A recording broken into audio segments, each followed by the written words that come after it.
ఈ పాట రాయడం జరిగింది. ప్రవక్త అందులో అంటే గౌరవాన్ని దేవుడు కోరుచున్నాడు, ఆయనే గౌరవానికి పాత్రుడై ఉన్నాడు, గౌరవింపదగిన వాడు యేసు దేవుడు, గౌరవించిన భక్తులందరూ పొందిరి మేలు అనే పల్లవిది. 3 చరణాలు ఉంటాయి. సమ్మేళనం పాడతాను.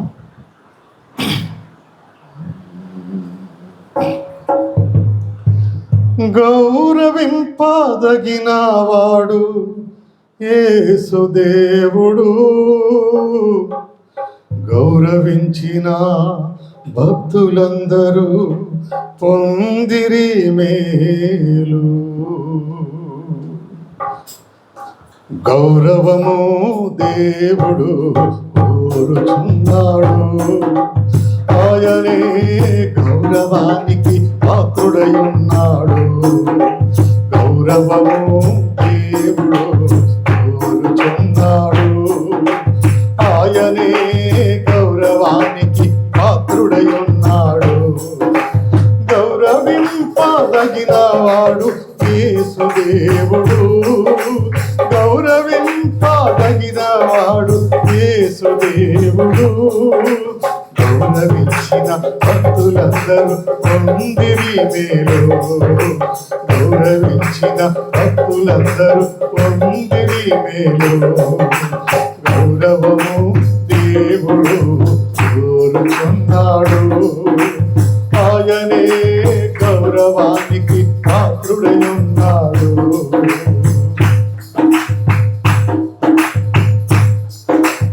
అన్యురాలకు కానాను స్త్రీ గౌరవించినది, యేసు ప్రభువుతో కుక్కను నేనని తగ్గించుకున్నది. అన్యురాలకు కానాను స్త్రీ గౌరవించినది, యేసు ప్రభువుతో కుక్కను నేనని తగ్గించుకున్నది. ఆమె కుమార్తెను యేసు స్వస్థపరిచెను, ఆమె కుమార్తెను యేసు స్వస్థపరిచెను. గొప్పది నీ విశ్వాసమని ఆమెను పొగిడెను, గొప్పది నీ విశ్వాసమని ఆమెను పొగిడెను. గౌరవము దేవుడు కోరుచున్నాడు, ఆయనే గౌరవానికి పాత్రుడై ఉన్నాడు. రోమియుడైన శతాధిపతి గౌరవించెను, నా ఇంటికి ప్రభు వచ్చుటకు నే పాత్రుడను కాను. రోమియుడైన శతాధిపతి గౌరవించెను, నా ఇంటికి ప్రభు వచ్చుటకు నే పాత్రుడను కాను. మాట మాత్రమే సెలవిచ్చిన చాలు, మాట మాత్రమే సెలవిచ్చిన చాలు అని గౌరవించి మేలు పొందెను ఆ శతాధిపతి, అని గౌరవించి మేలు పొందెను ఆ శతాధిపతి. గౌరవము దేవుడు కోరుచున్నాడు, ఆయనే గౌరవానికి పాత్రుడై ఉన్నాడు.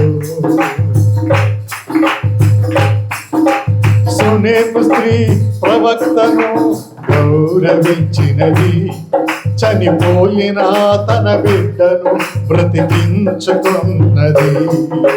సునేము స్త్రీ ప్రవక్తను గౌరవించినది, చనిపోయిన తన బిడ్డను బ్రతికించుకున్నది. ప్రవక్తను చేర్చుకొని ప్రవక్త ఫలము పొందెను, ప్రవక్తను చేర్చుకొని ప్రవక్త ఫలము పొందెను. దేవునికి చెల్లించవలసినది గౌరవము, దేవునికి చెల్లించవలసినది గౌరవము. గౌరవము దేవుడు కోరుచున్నాడు, ఆయనే గౌరవానికి పాత్రుడై ఉన్నాడు. గౌరవము దేవుడు కోరుచున్నాడు, ఆయనే గౌరవానికి పాత్రుడై ఉన్నాడు. గౌరవింపదగిన వాడు యేసు దేవుడు. గౌరవింపదగిన వాడు యేసు దేవుడు. గౌరవించిన భక్తులందరూ పొందిరి మేలు. ఆమె గౌరవించిన భక్తులందరూ పొందిరి మేలు. గౌరవించిన భక్తులందరూ పొందిరి మేలు.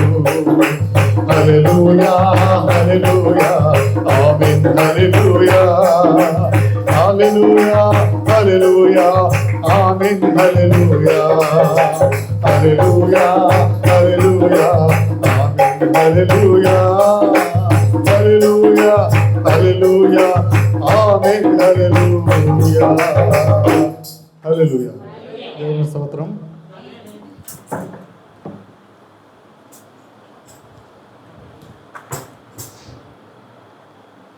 చాలా గట్టిగా ఉంటుంది.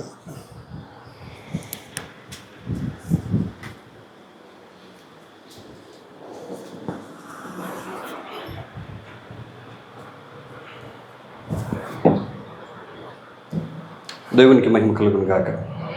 ఆమేన్. దేవుడి పాటల ద్వారా స్తుతించబడుతున్నారు, నమ్ముతున్నారా? చాలా సంతోషంగా ఉంది. ఎందుకంటే ఇది మరి ఆరాధన జరిగిస్తున్నా లేదంటే పాటలు పాడుతున్న దేవుని స్తుతిస్తున్న నా అంతరంగంలో జరుగుతున్న ఫీలింగ్ ఏంటంటే నేను అనుకుంటుంది నా ముందు కొన్ని వేల మంది ఉన్నారు, లేదా కొన్ని వందల మంది ఉన్నారు.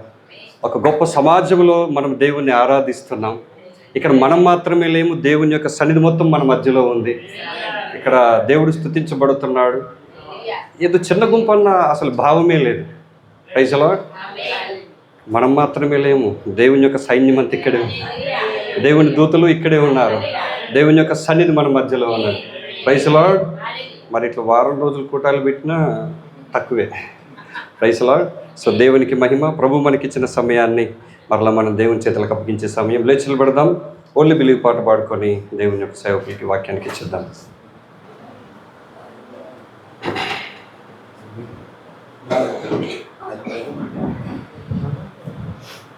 Praise the Lord. హల్లెలూయా. మన తలలు వంచుకొని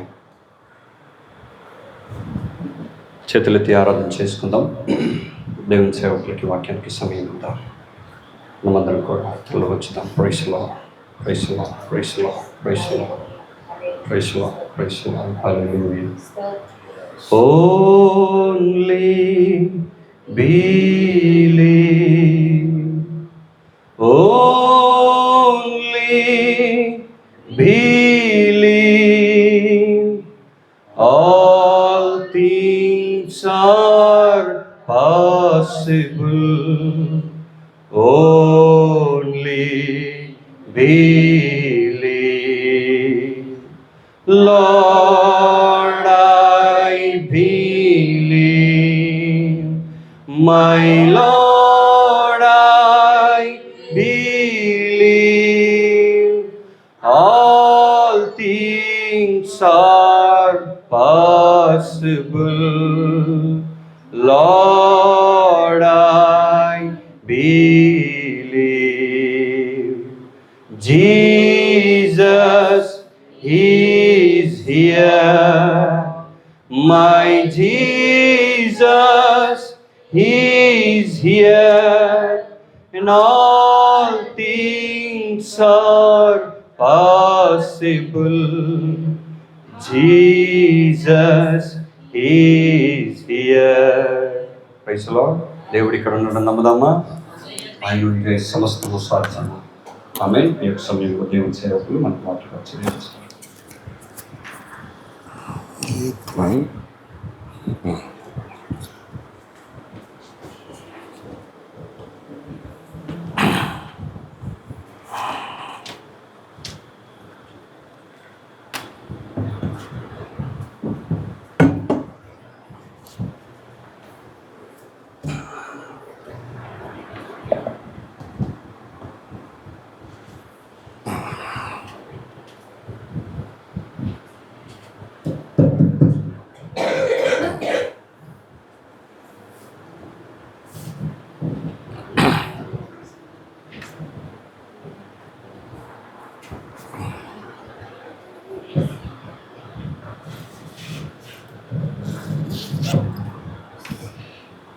అలాగే వచ్చాను పిల్లలు. ప్రకటన గ్రంథం 10వ అధ్యాయం మొదటి నుంచి చదువుకుందాం. ప్రకటన గ్రంథం 10వ అధ్యాయం.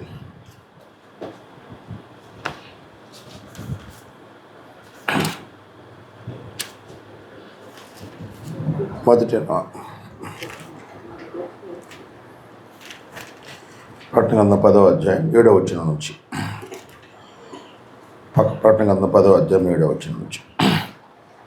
పరలోకమును అందులో ఉన్న వాటిని, భూమిని అందులో ఉన్న వాటిని, సముద్రమును అందులో ఉన్న వాటిని సృష్టించి యుగయుగములు జీవించుచు ఉన్న వాని తోడు ఒట్టు పెట్టుకొని ఇక ఆలస్యం ఉండదు. కానీ 7వ దూత పలుకు దినములలో అతడు బోర బోధబోవుచుండగా దేవుడు తన దాసులకు ప్రవక్తలకు తెలిపిన సువార్త ప్రకారం దేవుని మర్మము సమాప్తమగునని చెప్పాను.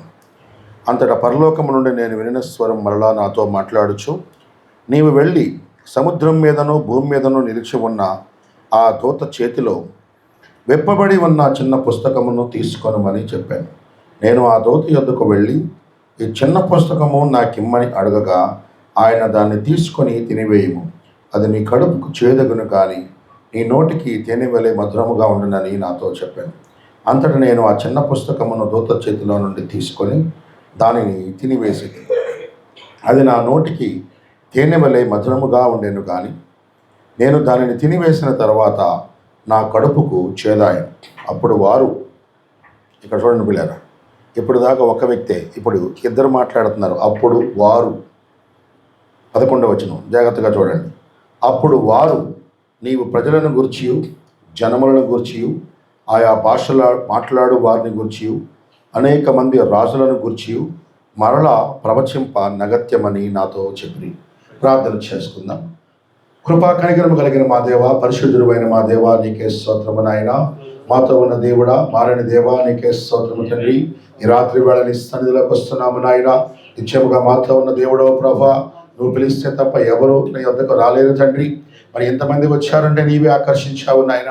ఓ లోకము నుంచి, సంఘ శాఖల నుంచి ప్రభా, నామకార్థ స్థితి నుంచి నాయన, ఓ నీ బిడ్డల్ని ఇక్కడ ఆకర్షించి తండ్రి, ఒక చిన్న మందగా నాయన ప్రభా, ఈ ప్రాంతంలో నాయన ఒక వెలుగును పట్టుకున్న జ్యోతుల వలె నాయన నీ ప్రజలు ఇక్కడ నిలబెట్టినందుకు స్తోత్రము నాయన.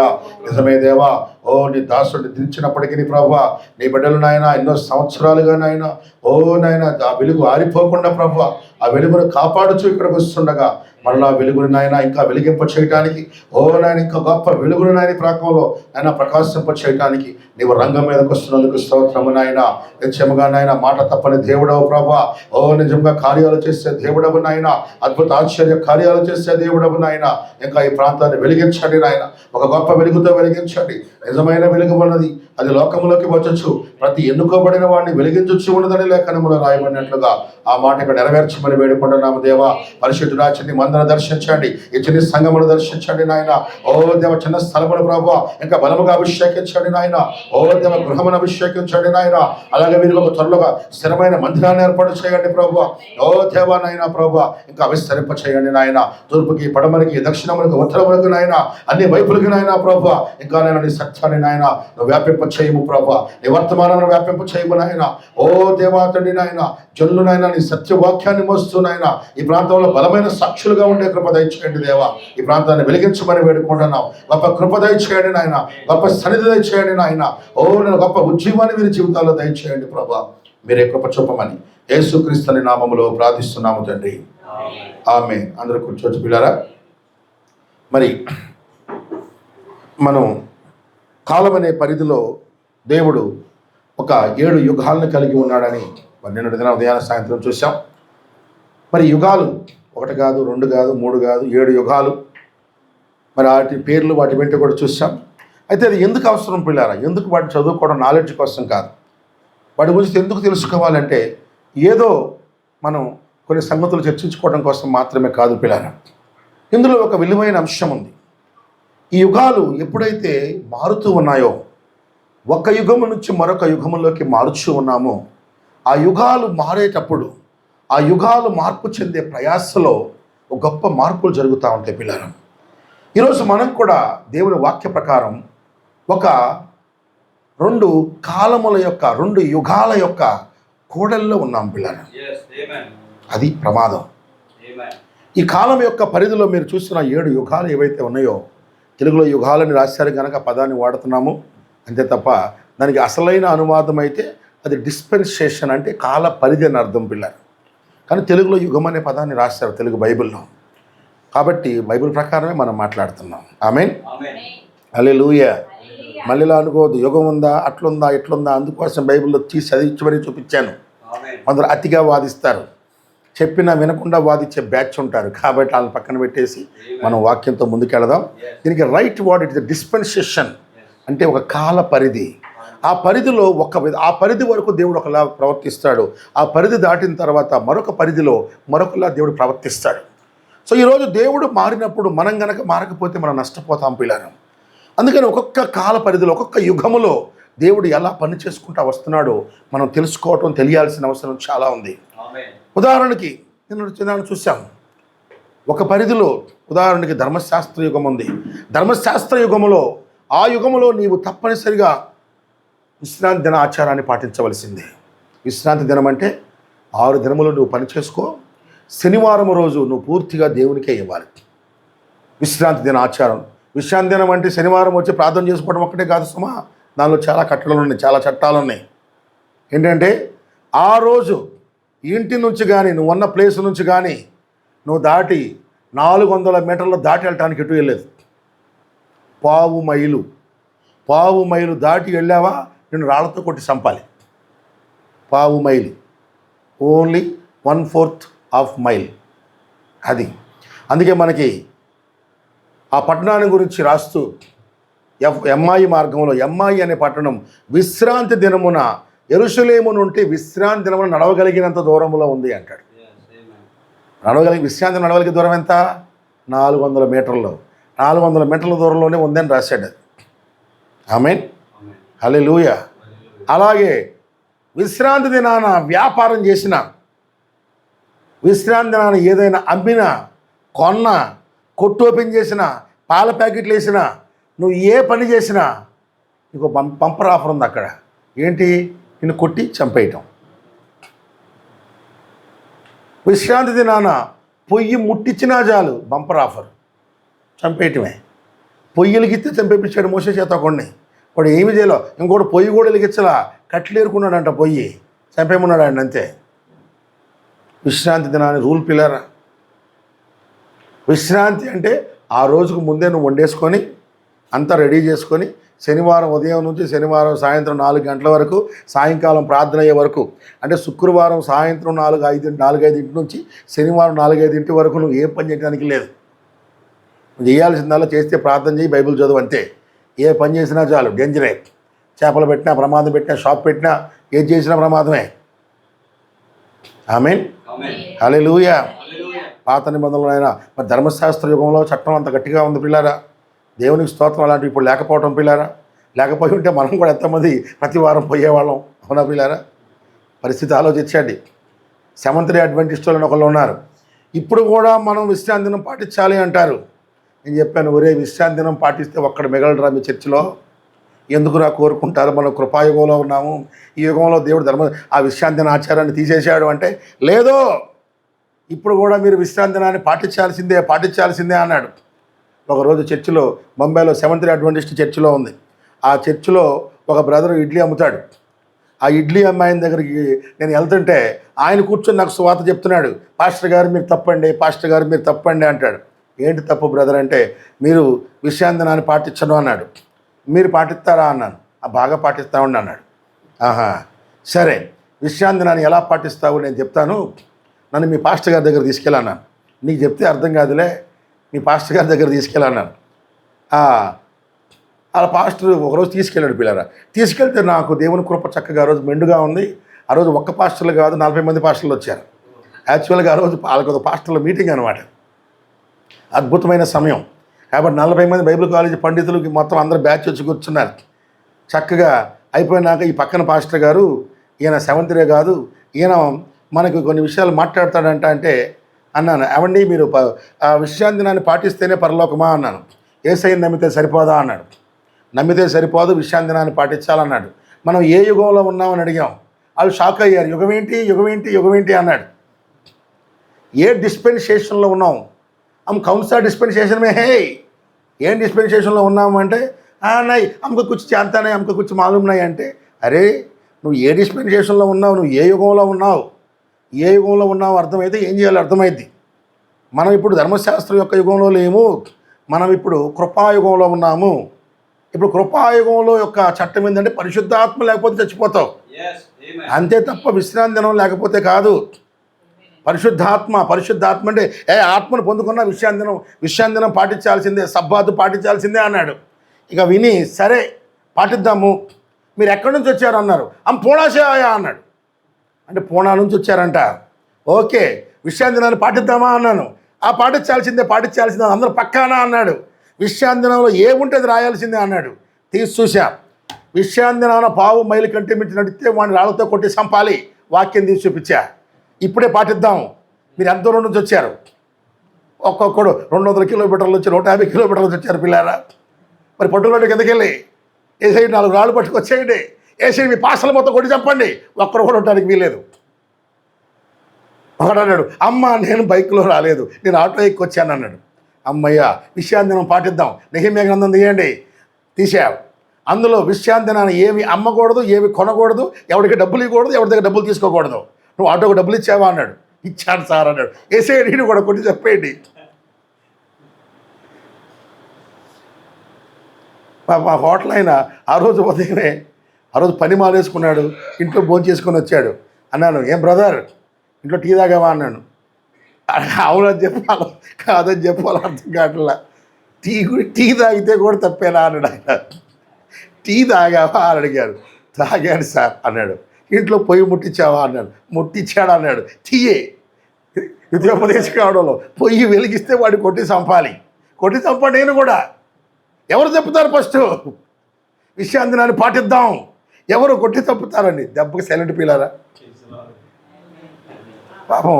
దెబ్బకి ఇంకెప్పుడు లైఫ్లో కలవలా. వీళ్ళు పోయి వాళ్ళ పెద్ద ఆయనకి ఫోన్ చేస్తే ఆ పెద్ద ఆయన ఫోన్ చేశాడు. వీళ్ళు అందరూ పోయి చెప్పినట్టున్నారు. ఆ పూణాలో ఎవరో ఒకడు కలిశాడు సార్, ఈరోజు మాకు బైక్ మనం జరికిచ్చాడని. ఆ పూణా నుంచి కాల్ వచ్చింది. వాళ్ళు తెలివైన వాళ్ళు పిల్లారా, బాబు నీ సాక్ష్యం విన్నావు, నువ్వు చాలా బాగా వాక్యం చెప్తావంట, బాగుంటుందట అని నన్ను గంట సేపు పొగిడాడు. ఏందబ్బా నేను తిట్టాలి కానీ పొగుడుతున్నాను అర్థం కాలేదు నాకు. మళ్ళీ వారం తర్వాత మళ్ళీ ఫోన్ చేశాడు. బాబు అసలు నీతో కలవాలని ఉంది, నీతో మాట్లాడాలని ఉంది, నాకు కూడా ఇంకా తెలుసుకోవాలని ఉంది అని చెప్పంటే, సరే రండి పెద్ద ఆయన కదా రమ్మన్నాను. వచ్చాడు. హోటల్ అపాయింట్మెంట్ తీసుకెళ్ళి మీటింగ్ ఏర్పాటు చేశాడు. మంచి రెస్టారెంట్కి తీసుకెళ్ళాడు. కూర్చోబెట్టి మంచి భారీగా కూర్చోబెట్టి ఒక 2 గంటల సేపు మాట్లాడి 2 గంటలు అయిపోయినాక చివరికి అప్పుడు మ్యాటర్కి వచ్చాడు. మాట్లాడి, నీకు చాలా నాలెడ్జ్ ఉంది, నీకు చాలా టాలెంట్ ఉంది, నీ టాలెంట్ని ఎక్కడో వేస్ట్గా పోతుంది. మాకు ఒక చర్చ్ ఉంది, తెలుగు చర్చి, అక్కడ మడ ఐలాండ్లో. మళ్ళీ అక్కడ మా చర్చిలో దాదాపు 1200 మంది 1400 మంది విశ్వాసులు ఉంటారు. నువ్వు ఒప్పుకుంటే నేను ఇప్పుడే స్పాట్లో అక్కడ పాస్టర్గా పెడతాం, నీకు నెలకు 5 లక్షల జీతం ఇస్తాం, ఒక డబుల్ బెడ్రూమ్ ఫ్లాట్ ఇస్తాం, ఒక ఇన్నోవా కారు ఇస్తాం, నేను ఎక్కువ టైం కూడా తీసుకుని 4 రోజుల్లో మొత్తం వచ్చేలా చేస్తాను రాబాబు అన్నాడు. శత్రు ట్రాప్ చూడని పిల్లారు. నువ్వు ఎప్పుడైతే వాడిని వాక్యంలో కొట్టావో, వాడికి ఎప్పుడైతే అర్థమైందో ఈడు వాక్యంతో పడలేదు కాబట్టి డబ్బులతో పడతాడని వచ్చారు చూడండి పిల్లలు. నేను అన్నాను, నాకు నీ డబ్బులు వద్దు ఏమొద్దు కానీ అక్కడికి వచ్చి కూడా ఇక్కడ చెప్పిందో చెప్తా, ఓకేనా అన్న. పాపం ఇక ఏం మాట్లాడలేక సైలెంట్ అయిపోయి, నేను ఏదో అనుకున్నానులే పాపం అని చెప్పి గాడ్ బేస్ వెళ్ళిపోయాడు పిల్లలు. చెప్పాను వెళ్ళేటప్పుడు, పాస్టర్ గారు మీరు కూడా విశ్రాంతి దినం పాటిస్తారా అని అడిగాను పిల్లలు. ఆయన పాపం, బాబు నన్ను కూడా కొట్టిస్తావా, బతుకు తెరువు కోసం వచ్చాను ఆయన ఈ సంఘంలోకి, నాకు తెలిసి తప్పని, కాకపోతే పోషణ కోసం వచ్చాను బాబు, నన్ను గురించి టార్గెట్ చేయొద్దు, ఎలా చేసుకొని పోయాడు పిల్లలు ఆయన. సో చూడండి పిల్లరా, యథార్థవంతుడు తెలుసు తప్పని. ఆమేన్. అంటే ధర్మశాస్త్ర యుగములో విశ్రాంతి దినం కంపల్సరీ, కానీ కృపాయుగములో అది తీసేశాడు దేవుడు. ఆమేన్. కొన్ని తీసాడు, కొన్ని కలిపాడు. ఉదాహరణకి ధర్మశాస్త్ర యుగంలో మందు తాగితే తప్పేం కాదు, కానీ కృపాయుగంలో మందు తాగిన తప్పే. ధర్మశాస్త్ర యుగంలో 4-5 పెళ్ళిళ్ళు చేసుకున్న తప్పు కాదు. ధర్మశాస్త్ర యుగంలో వాడు ఎన్ని మ్యారేజ్ చేసుకున్న తప్పు కాదు. కానీ కృపాయుగంలో నీ భార్యను తప్ప మరొక ఆమెను ఆశిస్తేనే తప్పు అసలు అది. చూడండి, దేవుడు యుగానికి ఆయన విధానాలు మార్చుకుంటా వచ్చాడు. ఆమేన్, హల్లెలూయా. అయితే ఇప్పుడు ఈరోజు మనం నేర్చుకునేది యుగం ఎప్పుడు మారుతుంది, ఎలా మారిద్ది, యుగం మారిందని మనకేం తెలిసిద్ది. ఇప్పుడు ఒకవేళ మనమున్న యుగం కూడా మారుతూ ఉంటే మనకు తెలియకపోతే ఎట్లా? ఒక యుగం నుంచి మరొక యుగం ఎలా మారుతూ ఉంటుంది? ఈ మారే ప్రోగ్రామ్ ఏంటి, మారే విధానం ఏంటి, దీన్ని ఎలా తెలుసుకోవాలి? యుగాల మార్పుని మనం ఎలా గుర్తుపట్టాలి? ఉదాహరణకి ఇప్పుడు ఇంతకుముందు బ్రిటిష్ వాళ్ళ నుంచి బ్రిటిష్ ప్రభుత్వం మన భారతదేశ ప్రభుత్వం వచ్చింది కదా, స్వతంత్ర దేశం. ఇప్పుడు బ్రిటిష్ వాళ్ళ నుంచి ఇటువైపు వచ్చినప్పుడు మనకు అర్థమైంది, బ్రిటిష్ జెండా మారిపోయింది, బ్రిటిష్ వాళ్ళు వెళ్ళిపోయారు, ఆ బ్రిటిష్ వాళ్ళ యొక్క సైన్యాలు వెళ్ళిపోయినాయి, చక్కగా మనకంటూ ఒక దేశం వచ్చింది తెలిసింది. ఒక గవర్నమెంట్ మారిందంటే తెలుస్తుంది మనకి, ఒక పగలు చీకటిగా మారిందంటే తెలుస్తుంది. కానీ యుగం మారిందంటే ఎలా తెలుస్తుంది? ఆమేన్. అసలు యుగాలు ఎలా మారుతాయి? యుగం మారితే మారే యుగంలో చట్టాలు ఏంటి, అక్కడ వచ్చే కట్టడలు ఏంటి, మరి ఎలా తెలుసుకోవాలి? మరి యుగాలు పెట్టిన దేవుడు ఈ యుగాల మార్పులు ఎప్పుడు జరుగుతాయి, ఎలా జరుగుతాయి, ఏ కార్యాలతో జరుగుతాయి, ఇది కూడా బైబిల్లో రాశారు పిల్లారా. ఆమేన్. సో యుగాలు ఎప్పుడు ఎలా మారుతాయో తెలుసుకోవడానికి బైబిల్ ఏం చెప్తుందో, బైబిల్లో దాని గురించి ఏం రాయబడిందో దీన్ని ఈరోజు మనం ధ్యానిద్దాం. దీన్నే మనం యుగాల కూడలి లేక కాలముల యొక్క కూడలి, యుగాల యొక్క జంక్షన్. 1-2 కలిసేదాన్ని ఏమంటారు? జంక్షన్ అంటారు కదా. 2 రోడ్లు కలిసేదాన్ని అయినా, 2 రైల్వే ట్రాకులు కలిసిన జంక్షన్ అంటాం. 2 ఇక్కడ కూడా జంక్షన్ వచ్చిందని చెప్తున్నారు రీసెంట్గా, నిజామాబాద్ జంక్షన్ ఈ రైలు జంక్షన్ ఒకటి వచ్చిందని.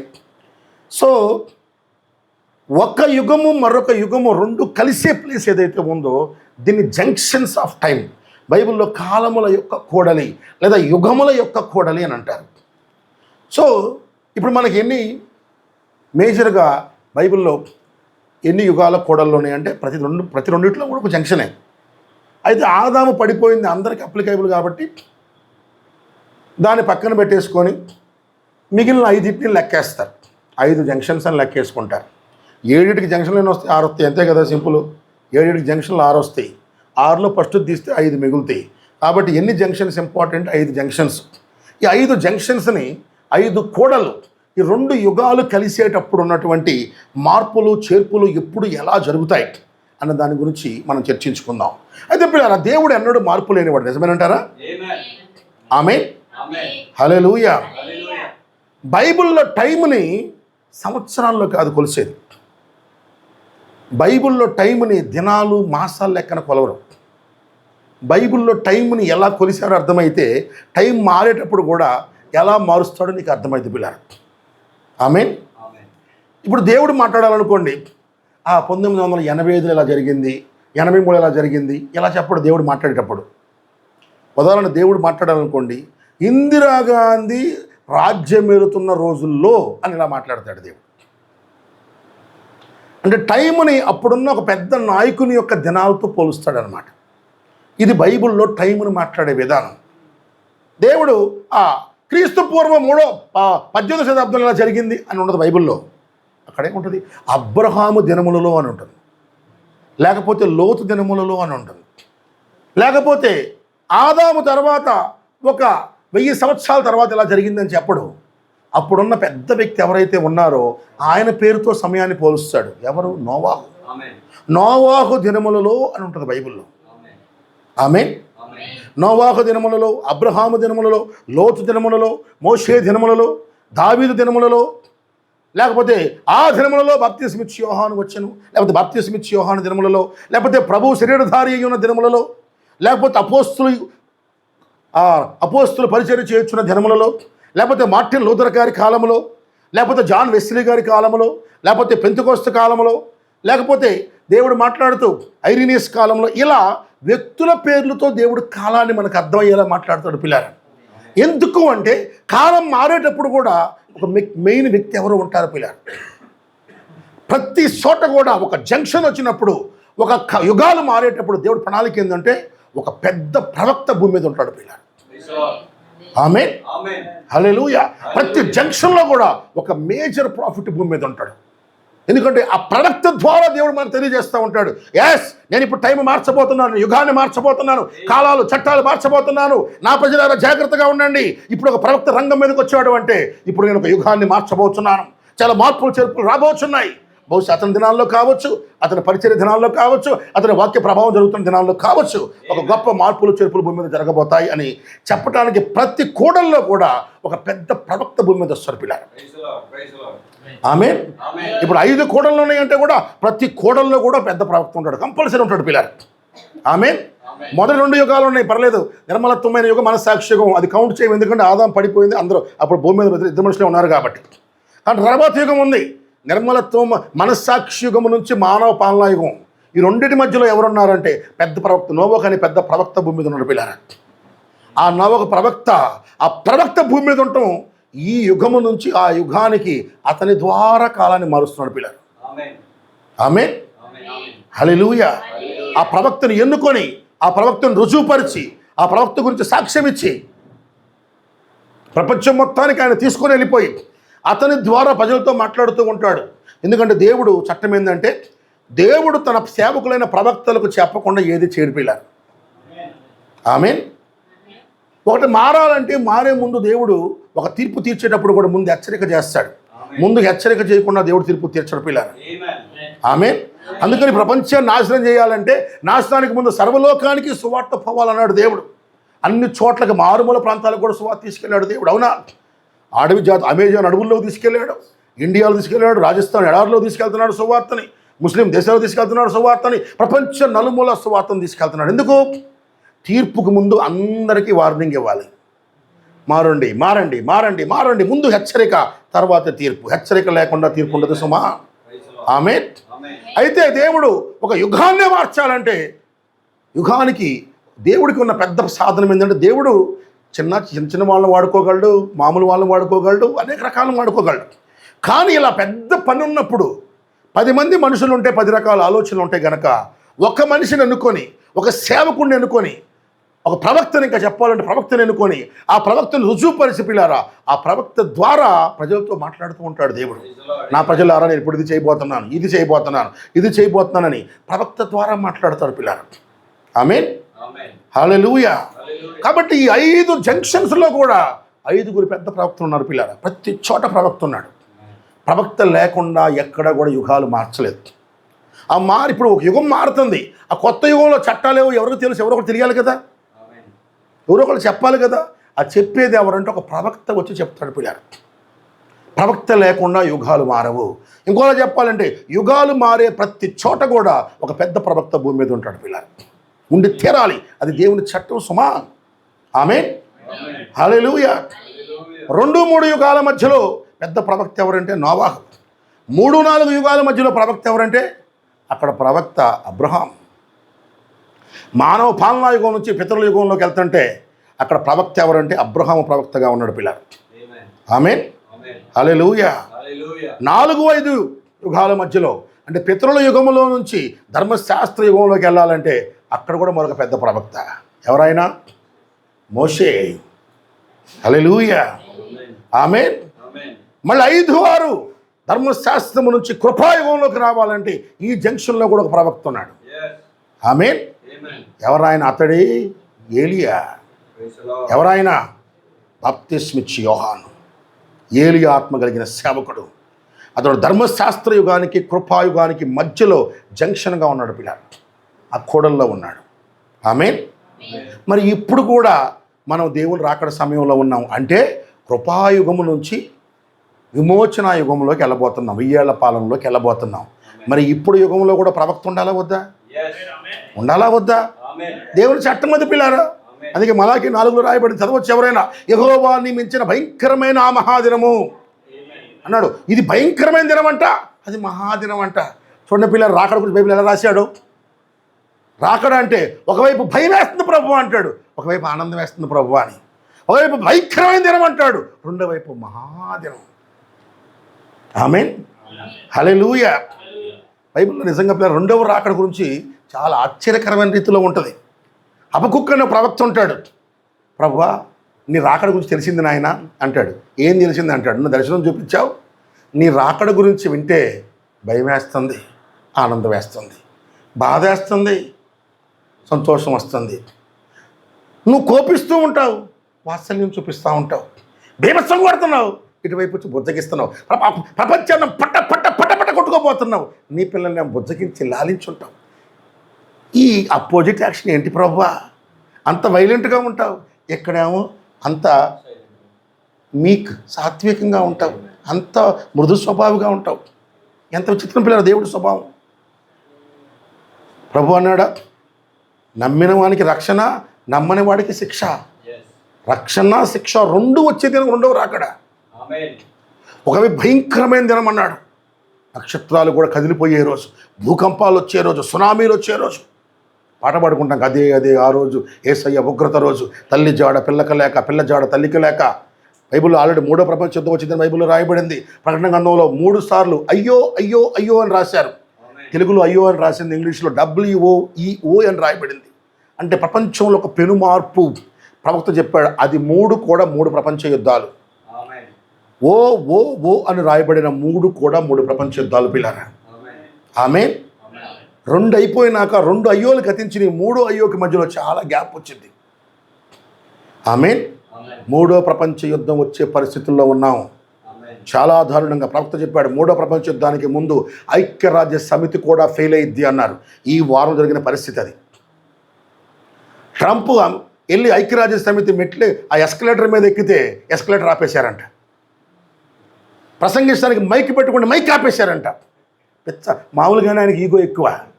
అలా చేసేసరికి పిచ్చ కోపం వచ్చింది. యారా, మీకు ప్రపంచంలో అందరికంటే ఎక్కువ డబ్బులు ఇచ్చి మీ సైన్యాన్ని నేను చేస్తుంటే నన్ను ఇంత టార్చర్ పెడతారా అని వాళ్ళకి ఇచ్చే డబ్బులను ఆపేస్తానని చెప్పేశాడు. డబ్బులు లేకపోతే ఎవరు పని చేస్తారు పిల్లారా? వాళ్ళకి వచ్చే డబ్బుల్లో పావు వంతు డబ్బులు నేను ఒక్కడే ఇవ్వాలా? ప్రపంచంలోని 192 దేశాలు కలిపిచ్చే డబ్బు 75% అయితే అమెరికా ఒక్కటే ఇచ్చే డబ్బు 25%.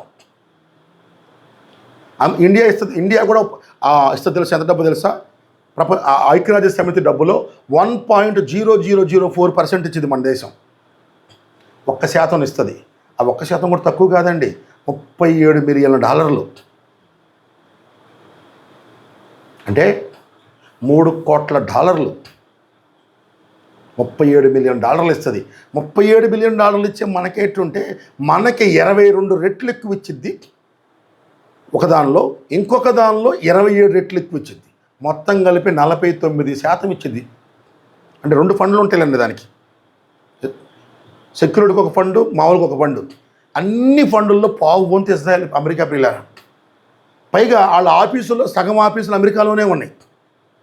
ఇప్పుడు ఆ ఐక్యరాజ్య సమితి బిల్డింగ్ ఉంది ఎక్కడ? న్యూయార్క్లో. న్యూయార్క్ ఏ దేశం? అమెరికా దేశం. అలా కరెంట్ ఇచ్చేది ఎవరు? అమెరికా. వాటర్ ఇచ్చేది ఎవరు? అమెరికా. వాళ్ళకి ఫుడ్ సప్లై చేసేది ఎవరు? అమెరికా. ట్రంప్కు మామూలుగానే పాపం అన్న కొంచెం సైకో, పిచ్చి అంటే పిచ్చి కాదు, తెక్కెక్కువ ఆయనకి. అసలే కోతి ఆ మీద అడిగి గిల్లాడు అనుకోండి ఎట్లా ఉంటుందో పిల్లరా. ఆయన చాలా వైలెంట్గా బిహేవ్ చేస్తున్నాడు. మీకు మా స్థలం ఇచ్చి, మా బిల్డింగ్ ఇచ్చి, మా కరెంట్ ఇచ్చి, మా ఫుడ్ ఇచ్చి అన్నీ చేస్తే ప్రపంచంలో ఏ నాయకుడు కూడా జరగదంట పిల్లలలాగా. ఫస్ట్ టైం పాపం వాళ్ళ దురదృష్టమో లేకపోతే కావాలని జరిగిందో అనుకోకుండా జరిగిందో ఎవరికి తెలియదు. ఒక దేశ అధ్యక్షుడు ఎక్కుతుంటే వాళ్ళు స్విచ్ ఆపేసేసి మా చెందకుండదు. దాదాపు 80 మెట్లు ఎక్కుంటే వెళ్ళాడంట ఆయన. ఆయన లావిడ ఒక్కడే లావిడతో పాటు వచ్చాడు. ఒక దేశ అధ్యక్షుని అవమానపరిస్తే దేశాన్ని అవమానపరిచినట్టు సుమా. అలా రియాక్ట్ అవుతారు. కావాలని మమ్మల్ని కక్ష కట్టారని బీభత్సంగా వాయించాడు. వాళ్ళకి వచ్చే ఫండ్ మొత్తం కత్తిరించాడు. ఫండ్ ఆగిపోతే కేవలం అది పనిచేయగలిగేది 8 నెలలు మాత్రమే వాళ్ళ దగ్గర ఉన్న డబ్బులతో. అమెరికా ఒక్క డబ్బు ఆగిపోతే అది పరిస్థితి. ప్రవక్త ఐక్యరాజ్య సమితి కూడా ఫెయిల్ అయ్యిద్ది. 3వ ప్రపంచ యుద్ధానికి ప్రపంచం వెళ్తుంది. ఐక్యరాజ్య సమితి ఉందే ప్రపంచ యుద్ధం జరగకుండా ఆపటానికి. ఆమేన్. హల్లెలూయా. ఎందుకంటే పిల్లలు రాకడప్పుడు భయంకరంగా జరగబోతుంది. ప్రపంచం దేశాలు కొట్టుకుంటే అల్లాడితే రక్తపాతం బీభత్సం జరగబోతుంది. దేవుడు అడ్డుకున్నాడు కనుక యుద్ధాలు ఆగుతున్నాయి అంతే తప్ప ఎవడు తెలివితే అట్లా కాదు సుమా. ప్రకటన గ్రంథం అంటది, నలువైపులా 4 దూతలను పెట్టి భూమి మీద యుద్ధాలు జరగకుండా దేవుడు ఆపుతున్నాడు పిల్లారా. మనుషులు కాదు ఆపేది, మన మోడీ గారు ట్రంప్ గారు కాదు. వీళ్ళని వాడుకోవచ్చు, ఇంకొకరిని వాడుకోవచ్చు. ఆపుతుంది ఆ 4 దూతల పిల్లారా. ఆమేన్, హల్లెలూయా. ఆల్రెడీ ప్రపంచం యుద్ధానికి వెళ్ళబోతుంది, కొట్లాట్లకు వెళ్ళబోతుంది, నాశనానికి వెళ్ళబోతుంది. చాలా దగ్గరలో ఉన్నాం పిల్లారా. ఎంతో టైం లేదు భూమి మీద. అందుకే రాకను చూసిన ప్రవక్తలు వణికిపోయారు. యుద్ధమే కాదు, భూమి మీద అత్యంత భయంకరమైనటువంటి భూకంపాలు పిల్లరా. ఎంత భూకంపం అంటే భూమి తాగిన వాడుతున్నట్టుగా తూలిపోయిందంట. భూమి అలా అంటేనే మనం పెద్ద పెద్ద బిల్డింగులు పడిపోతాయి. భూమి ఎలా వణికితే ఏమైనా ఉందా పిల్లారా? అపార్ట్మెంట్లు భూమి ఎలా ఉందంటే మొత్తం నెలకు వచ్చేస్తాయి. ఎలా ఉందంటే చిన్న చిన్న బిల్డింగులు పోయి వాటి మీద పడిపోతాయి. ఒక్కసారి ఆలోచించండి. 1964లో అలస్కాలో పెద్ద భూకంపం వచ్చింది. ఆ భూకంపం వచ్చినప్పుడు ప్రవక్త భూమి మీదే ఉన్నాడు. దేవుడు చెప్పాడు, ఇది స్టార్టింగ్, ఇక్కడ నుంచి ప్రతి సంవత్సరం భూకంపాలు వస్తూనే ఉంటాయి, అవి పెరుగుతూనే ఉంటాయి. చివరికి పెరిగి పెరిగి పెరిగి పెరిగి పెరిగి పెరిగి ఒకరోజు పెద్ద భూకంపం వచ్చింది. ఎంత భూకంపం అంటే పెద్ద పెద్ద ద్వీపాలు కూడా వాటి జాడను కూడా కోల్పోయి వెళ్ళిపోతాయి అంటున్నారు సముద్రంలోకి. పెద్ద పెద్ద భూకంపం. ఆ భూకంపం తర్వాత మనం ఆ టైం కల్లా పరలోకంలో ఉండాలి. మనం పైనుండి ఇవన్నీ జరిగిన తర్వాత కిందకి రావాలి. ప్రవక్త దీన్ని ఎలా పోల్చాడంటే ప్రసవ నొప్పులతో పోల్చాడు. అలస్కా భూకంపం డెలివరీ పెయిన్లో ఫస్ట్ పెయిన్ అంట. ఇక ప్రసవ నొప్పి స్టార్ట్ అయిందంటే మా అమ్మాయి కడుపులో నొప్పి అని అన్నాడు. డాక్టర్ చూశాడు, 9 నెలల కడుపు అన్నాడు. నొప్పి రాకుండా బిల్ల ఇవ్వండి అన్నాడు. ఎన్ని బిల్లలు వచ్చిన నొప్పులు వస్తూనే ఉంటాయి. ఆగలవా? 9వ నెల వచ్చిన కాడ నుంచి నార్మల్ డెలివరీ అయితే అయ్యేలోపు నొప్పులు వస్తూనే ఉంటాయి, పెరుగుతూనే ఉంటాయి. దాన్ని ఎవరు ఆపలేరు. ఎప్పుడు ఆగిపోతాయి నొప్పులు అంటే ప్రసవం అయితే ఆగిపోతాయి. సేమ్ వే ఈ భూమి క్రీస్తు రాజ్యాన్ని కంటానికి వేదన పడతా ఉంది పిల్లలు. ఎప్పుడైతే మెస్సయ్యగా దేవుడు ఈ భూమి మీదకి మళ్ళా రెండోసారి వచ్చి అడుగు పెడతాడో అప్పుడు భూమి మీద భూకంపాలు, సమస్యలు, కరువులు, యుద్ధాలు, కొట్లాట్లు అన్నీ ఆగిపోతాయి పిల్లరా. అప్పటి వరకు అంతకంతకు పెరుగుతూనే పోతాయి. ఆమేన్. ప్రసవ నొప్పులు అనే ఒక మెసేజ్ ఉంటుంది, చదవండి, మీకు అర్థమవుతుంది దీనిలో ఉన్న కాన్సెప్ట్ ఏంటో. ఆమేన్, హల్లెలూయా. ఇది జస్ట్ మెసేజ్ కాదు పిల్లారా, ఇప్పుడు జరిగే ప్రతి పరిస్థితి ఇందులో ఉంది. ఆమేన్, హల్లెలూయా. అందుకని రాకడను చూసినప్పుడు రెండవ రాకడంటే ప్రవక్తలు చూసి ఇది భయంకరమైన దినం అన్నారు పిల్లలు. మరొక వైపు ఇది మహాదినం, గొప్ప విజయోత్సవ దినం అన్నారు. ఎందుకంటే 6000 సంవత్సరాల దేవుని బిడ్డల కష్టమంతా పోయి పిల్లారా అందరం కలుసుకునే సమయం. ఆమేన్. ఇప్పుడు మేము పొన్నూరులో, మీరిక్కడ, బ్రదర్ నెల్లూరులో, మాస్టర్ గారు ఆయన పాపం రాజమండ్రిలో, అందరూ తలా ఒక చోట ఉన్నాం. అబ్బా, ఇలా కొద్ది దేవులు కలుసుకుంటే ఎంత ఆనందంగా ఉందే. అందరు దేవుని బిడ్డలే ఒక చోట ఉంటే ఎంత అద్భుతంగా ఉంటుంది పిల్లలు. ఆమేన్. ఒక తాగుబోతు లేకుండా, ఒక బూతులు తిట్టేవాళ్ళు లేకుండా, ఒక విగ్రహారాధికులు లేకుండా, ఒక గాయపరిచేవాళ్ళు లేకుండా దేవుని బిడ్డలందరూ కలిసి ఎంత సంతోషంగా ఉంటుంది. ఆమేన్, హల్లెలూయా. ఇలా అనేక దేశాల్లో మనం అందరం కలుసుకుంటే ఎంత బాగుంటుంది పిల్లారా. ఆమేన్, హల్లెలూయా. ఒక 30-40 మంది ఉంటేనే ఇంత ఆనందంగా ఉంటే, ఒక 50 మంది 500 మంది ఉంటే ఎలా ఉంటుంది.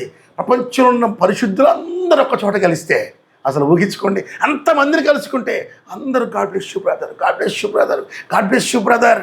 అందరూ ప్రేమించేవాళ్ళు, అందరూ పరిశుద్ధతగా ఉండేవాళ్ళు, అందరూ ఆత్మను పొందుకున్న వాళ్ళు, గాయపరచని వాళ్ళు, ఎవరిని దూషించని వాళ్ళు, అంత ప్రేమ కలిగిన వాళ్ళు అందరూ ఒక చోట కలిసి ఎప్పుడు ఉండే పరిస్థితి వస్తే ఎంత అద్భుతంగా ఉంటుంది పిల్లలు. అవునా? ఇలా మనం అందరం కలుసుకునే సమయం. అలాగే 6000 సంవత్సరాల్లో చనిపోయిన వాళ్ళు, పరలోకంలో ఉన్న వాళ్ళందరూ కూడా వాళ్ళు ఒక చోట లేరు, సుమారు రకరకాల చోట్ల ఉన్నారంట. ఆమేన్. మనము పరలోకానికి వెళ్ళి అందరం మళ్ళీ కలుసుకుంటాం పిల్లలు. ఆమేన్, హల్లెలూయా. ఎంత బాగుంటుంది పిల్లల పరలోకంలో. ఆమేన్. ఇంకా ఈ 2000 సంవత్సరాల్లో చనిపోయిన పరిశుద్ధులందరూ, పేతురు గారు, పౌలు గారు, లూథర్ గారు, వెస్లీ, అందరూ 2000 సంవత్సరాల పరిశుద్ధులందరూ లెగిసి వచ్చి మళ్ళీ కలుసుకునే అద్భుతమైన సమయం పిల్లారు. ఎంత బాగుంటుందో ఆలోచించండి.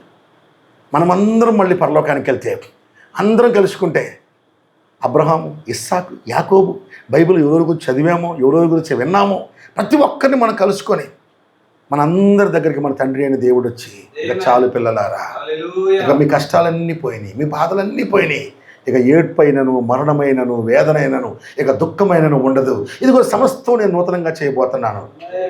ఆమేన్. అంటే ఆయా ఊర్లో ఆయా చోట్ల చెదిరిపోయిన దేవుని బిడ్డలందరూ తండ్రింటికి వచ్చే సమయం పిల్లారా. ఆమేన్. అందుకే ఈ అద్భుతమైన రోజు కోసం సృష్టి యావత్తు ఎదురు చూస్తుందంట పిల్లారా. రోమాపత్రిక 8వ అధ్యాయంలో మాట ఉంటుంది, సృష్టి యావత్తు దేవుని కుమారుల ప్రత్యక్షత కొరకు ఎదురు చూచు ఉన్నది. ఆమేన్. దేవుడు పరలోకంలో మన కోసం ఒక ఇల్లు కట్టిస్తున్నాడు, తెలుసు కదా. నూతన యెరూషలేము అనే పట్టణం, ఇల్లు ఉంది కానీ మనుషులు లేరు. ఆమేన్. మన కోసం దేవుడు సింహాసనాలు రెడీ చేశాడు పిల్లారా, కుర్చీలన్నీ వేశాడు.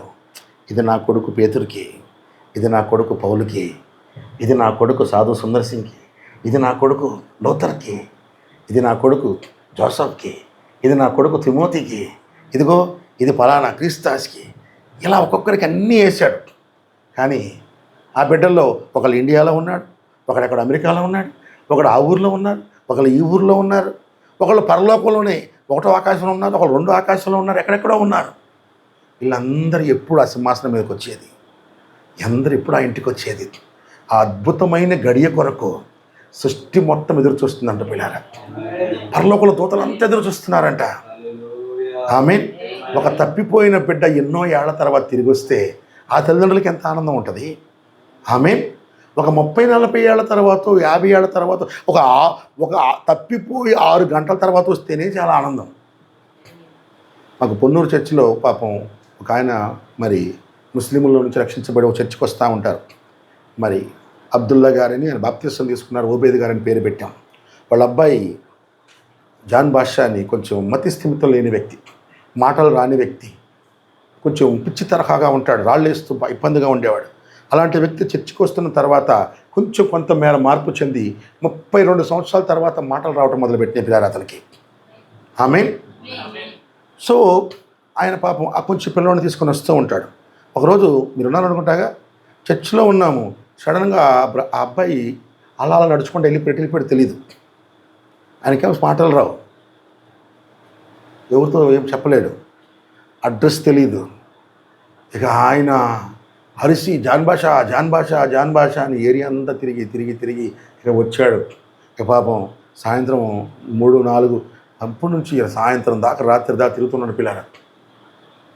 పాపం ఎప్పుడో చీకటి పడినాక 7-8 ఎప్పుడో ఎక్కడ దొరికాడో కానీ ఆ అబ్బాయి దొరికాడు పిల్లారా.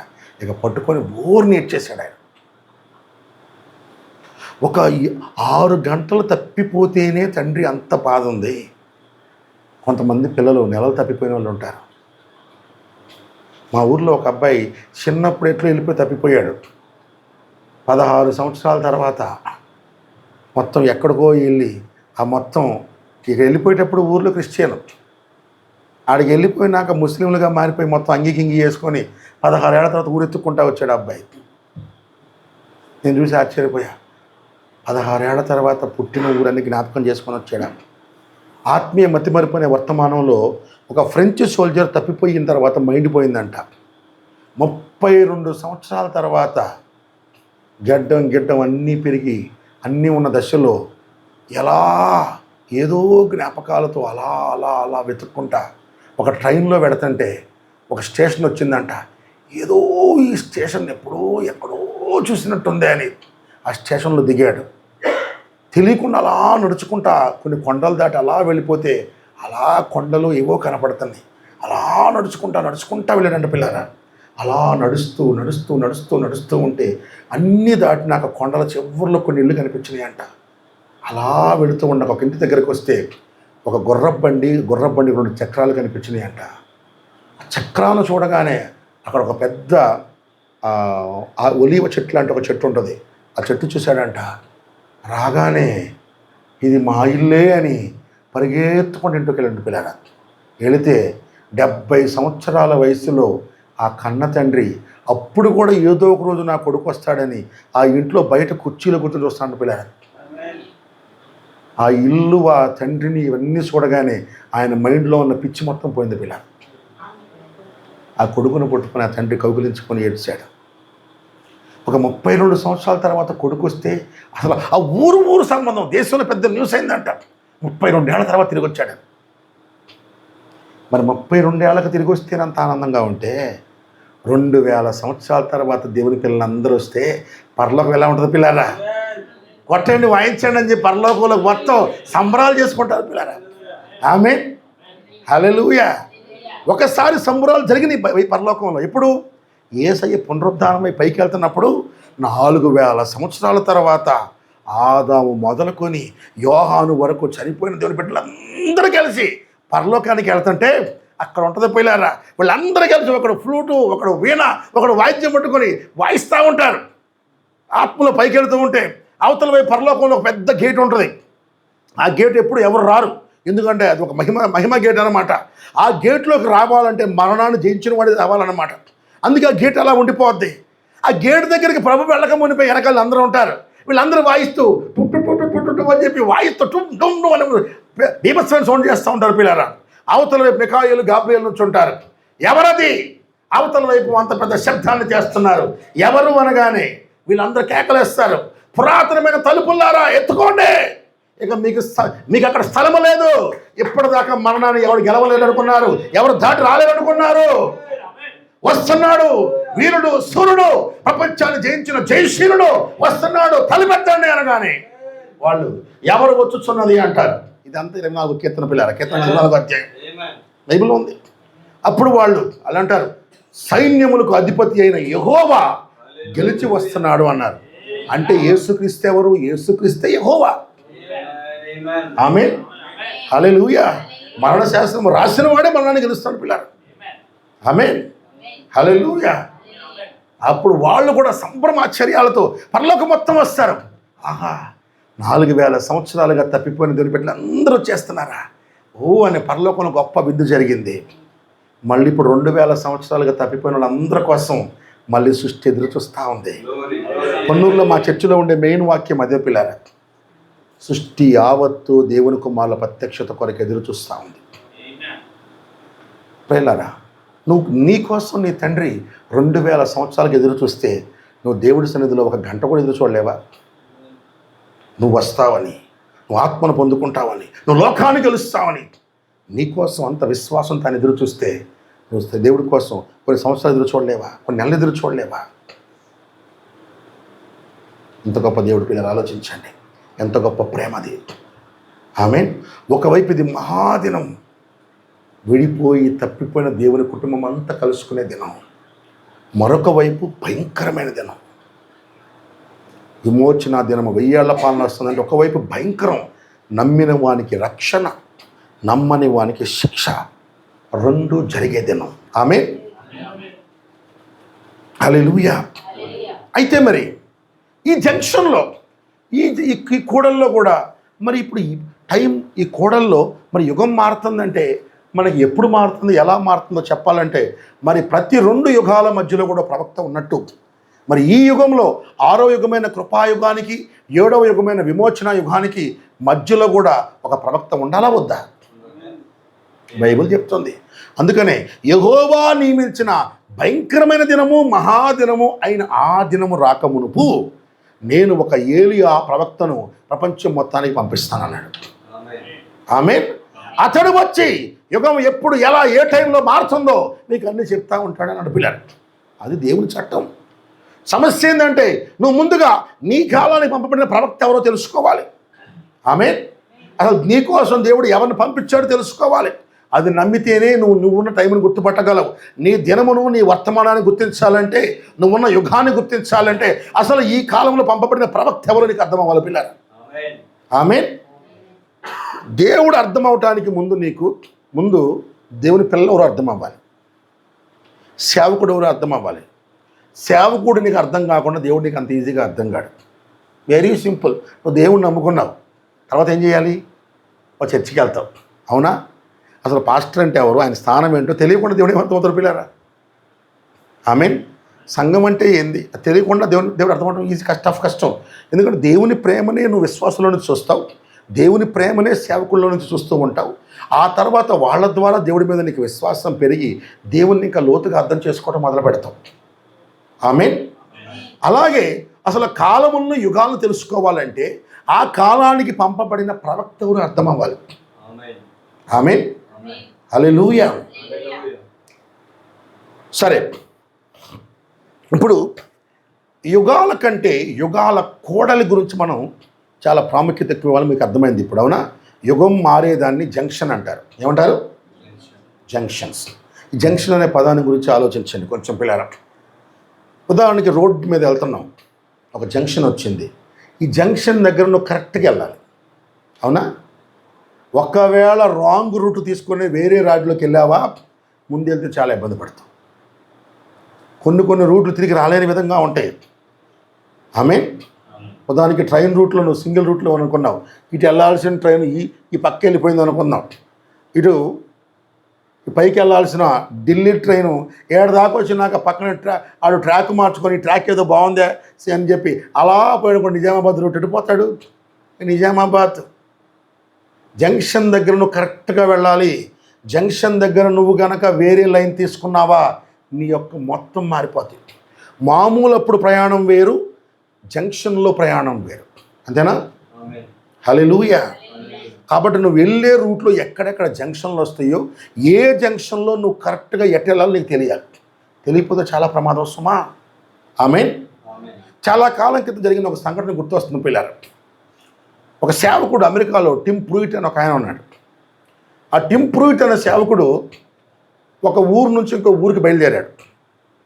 బయలుదేరుతుంటే ఆ చర్చిలో ఒక పెద్ద వచ్చి ఒక విశ్వాసి ఆయన డ్రైవింగ్ చేయాలన్నమాట. డ్రైవింగ్ చేయడానికి వచ్చాడు. ఈ పాస్టర్ గారు ఉండి ఎక్కి అన్నీ అయిపోయిన తర్వాత, బ్రదరు ఒక్క నిమిషం ఆగు బ్రదరు, నేను లోపలికి వెళ్ళిపోయి మ్యాప్ తెచ్చుకుంటాను అన్నాడు. ఆ రోజుల్లో ఇప్పుడు ఫోన్లో జీపీఎస్ ఇవ్వలేని రోజులు అనమాట. నేను పోయి మ్యాప్ తెచ్చుకుంటాను, మ్యాప్ మనం వెళ్ళే రూట్ అంతా దానిలో ఉంటే అనగానే, మ్యాప్ అవసరం లేదు పాస్టర్ గారు, నాకు అంతా తెలుసు, ఈ దారి మొత్తం నాకు కొట్టిన పిండి, వేళ మీద కొట్టిన పిండి, మీరు వచ్చేయండి అన్నాడు. బ్రదర్ నీకు కొట్టిన పిండి కానీ నాకు కొట్టిన పిండి కాదు కదా బ్రదర్, నేను తెచ్చుకున్నాను అన్నాడు. అయ్యగారు మీకు నా మీద నమ్మకం లేదా, రండి అన్నాడు. అంటే ఆయన నీ మీద నమ్మకం లేక కాదు నాయన, అవసరం వచ్చింది అంటే అదే, మీరు మీ సొంత విశ్వాసం నమ్మరు, అందుకే మీ సంఘం పెరగట్లేదు, అందుకే మీ సంఘం ఎదగట్లేదు, మీరు నమ్మాలి సార్, మీరేమో మమ్మల్ని నమ్మంటారు, మీరు మమ్మల్ని నమ్మరు అన్నాడు అనమాట. ఇక ఆడి బాధ భరించలేక సర్లేరా అని ఎక్కాడు. ఇక ఆయన లోపు కూర్చొని ఆ ముందు దానిలో వాటర్ నింపుకోవడం కొన్ని సామాన్లు తీసుకొస్తానంట. ఎందుకైనా మంచిదని చెప్పేసి వాడు కనపడకుండా పక్కన వెళ్ళి ఆ మ్యాప్ తెచ్చుకొని పిల్లారా లోపల బ్యాగ్లో పెట్టుకున్నాడు. ఆయన బ్యాగ్లో పెట్టుకొని బండి స్టార్ట్ అవుతున్నప్పుడు జిప్పే పోతుంటే బ్యాగ్ వచ్చి బయటకు వచ్చి వీడు చూశాడు. అయ్యగారు నేను అలా వెళ్ళినప్పుడు పోయి మ్యాప్ తెచ్చుకున్నారు కదా అన్నాడంట. అవునరా, ఇదేనండి మీకు సమస్య, మీరు మమ్మల్ని నమ్మరు అంటే, నాకు నమ్మకం లేక కాదురా బాబు, ఏదైనా అవసరం వచ్చిద్దామో అని అంటే, సరే గొడవ ఎందుకులే కానీ మొత్తానికి పానిచ్చారు పిల్లలు. వెళ్ళారు కొంత దూరం అయిపోయింది. ఇక పగలైపోయింది. ఇక ప్రయాణంలో ఇక రాత్రి పడిపోయింది. ఈయన పక్కన ఎక్కడో ఆగేసి భోంచేసుకొని కారులో కూర్చున్నారు. మిడ్ నైటు సడన్గా 1 గంటకి ఈయన ఫుల్ నిద్రలో ఉంటే ఆ బ్రదరు తలుపు గట్టిగా లేపి, పాస్టర్ గారు లెగవండి అంటాడంట. అబ్బా నిద్ర వస్తుందంటే లెగవండి పాస్టర్ గారు అన్నట్ట. ఏంటంటే రోడ్డు మాయమైపోయింది అన్నట్టు పిల్లరా, రోడ్డు మాయమైపోవటం ఏంట్రా అంటే, రోడ్డు మాయమైపోయింది అయ్యగారు అన్నట్టు. మధ్యరాత్రి లేచి రోడ్డు మాయమైపోయింది. రోడ్డు మాయమవటం అయితే చూస్తే పిల్లరా, ఆఫ్ చేస్తే ఎదురుగా రోడ్డు లేదు. ఇప్పుడు చూసి అయ్యగారు మీ దగ్గర ఉన్న మ్యాప్ చూసి ఎక్కడి నుంచి ఎలా వెళ్ళాలని చెప్పండి అంటాడు పిల్లలు ఆ టైంలో. ఇప్పుడు చూడండి పిల్లలు, ఇప్పుడు నుంచి ఎక్కడి నుంచి ఎలా వెళ్ళాలి ఆయనకు అర్థం కావట్లా. ఒరే ఇక్కడ నుంచి ఎలా వెళ్ళాలంటే నాకెలా తెలుసురా అంటే, మ్యాప్ చూసి చెప్పండి అన్నాడంట. అసలు మ్యాప్లో చూడటానికి మనం ఎక్కడున్నామో తెలియదు కదా. మ్యాప్ చూడండి, మీరు మ్యాప్ చూడండి, తెచ్చారుగా, మమ్మల్ని నమ్మలేదుగా, ఇప్పుడు ఎంతగా ఉపయోగపడింది, మ్యాప్ చూసి చెప్పండి ఎలా వెళ్ళాలన్నాడంట.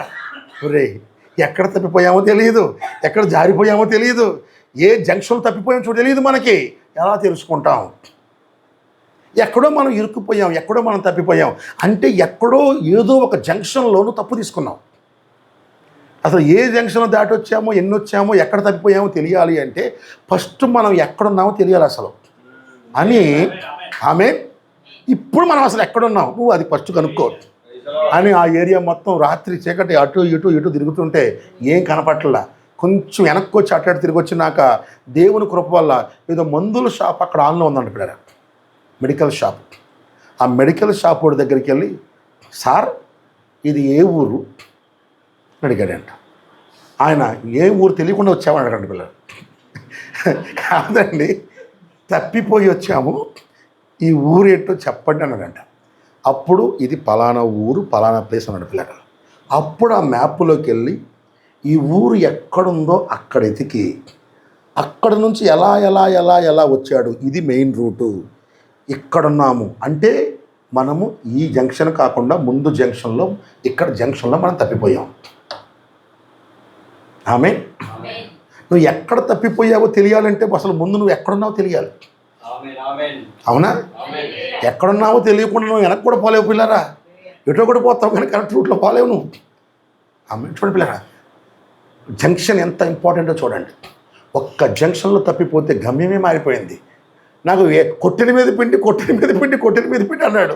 తీసుకెళ్తే ఏమైంది పిల్లరా, ఒక జంక్షన్లో తప్పిపోయాడు, ఎక్కడో తీసుకెళ్ళి అడవిలో పడేసాడు ఆయన్ని. పాపం రాత్రిపూట పాపం తెల్లారన్నాడు. తెల్లారి ఊరే నిన్ను నమ్మి వాళ్ళకి డేట్ ఇచ్చాను రా, తెల్లారి 10 గంటలకి మన కూటమిరా, నువ్వు 6ంటిగా తీసుకెళ్తానన్నావు అని అక్కడక్కడ అడవిలో వాళ్ళు తిప్పుకొని తిరిగి వచ్చి పాపం చాలా టెన్షన్ మీద పిల్లారా.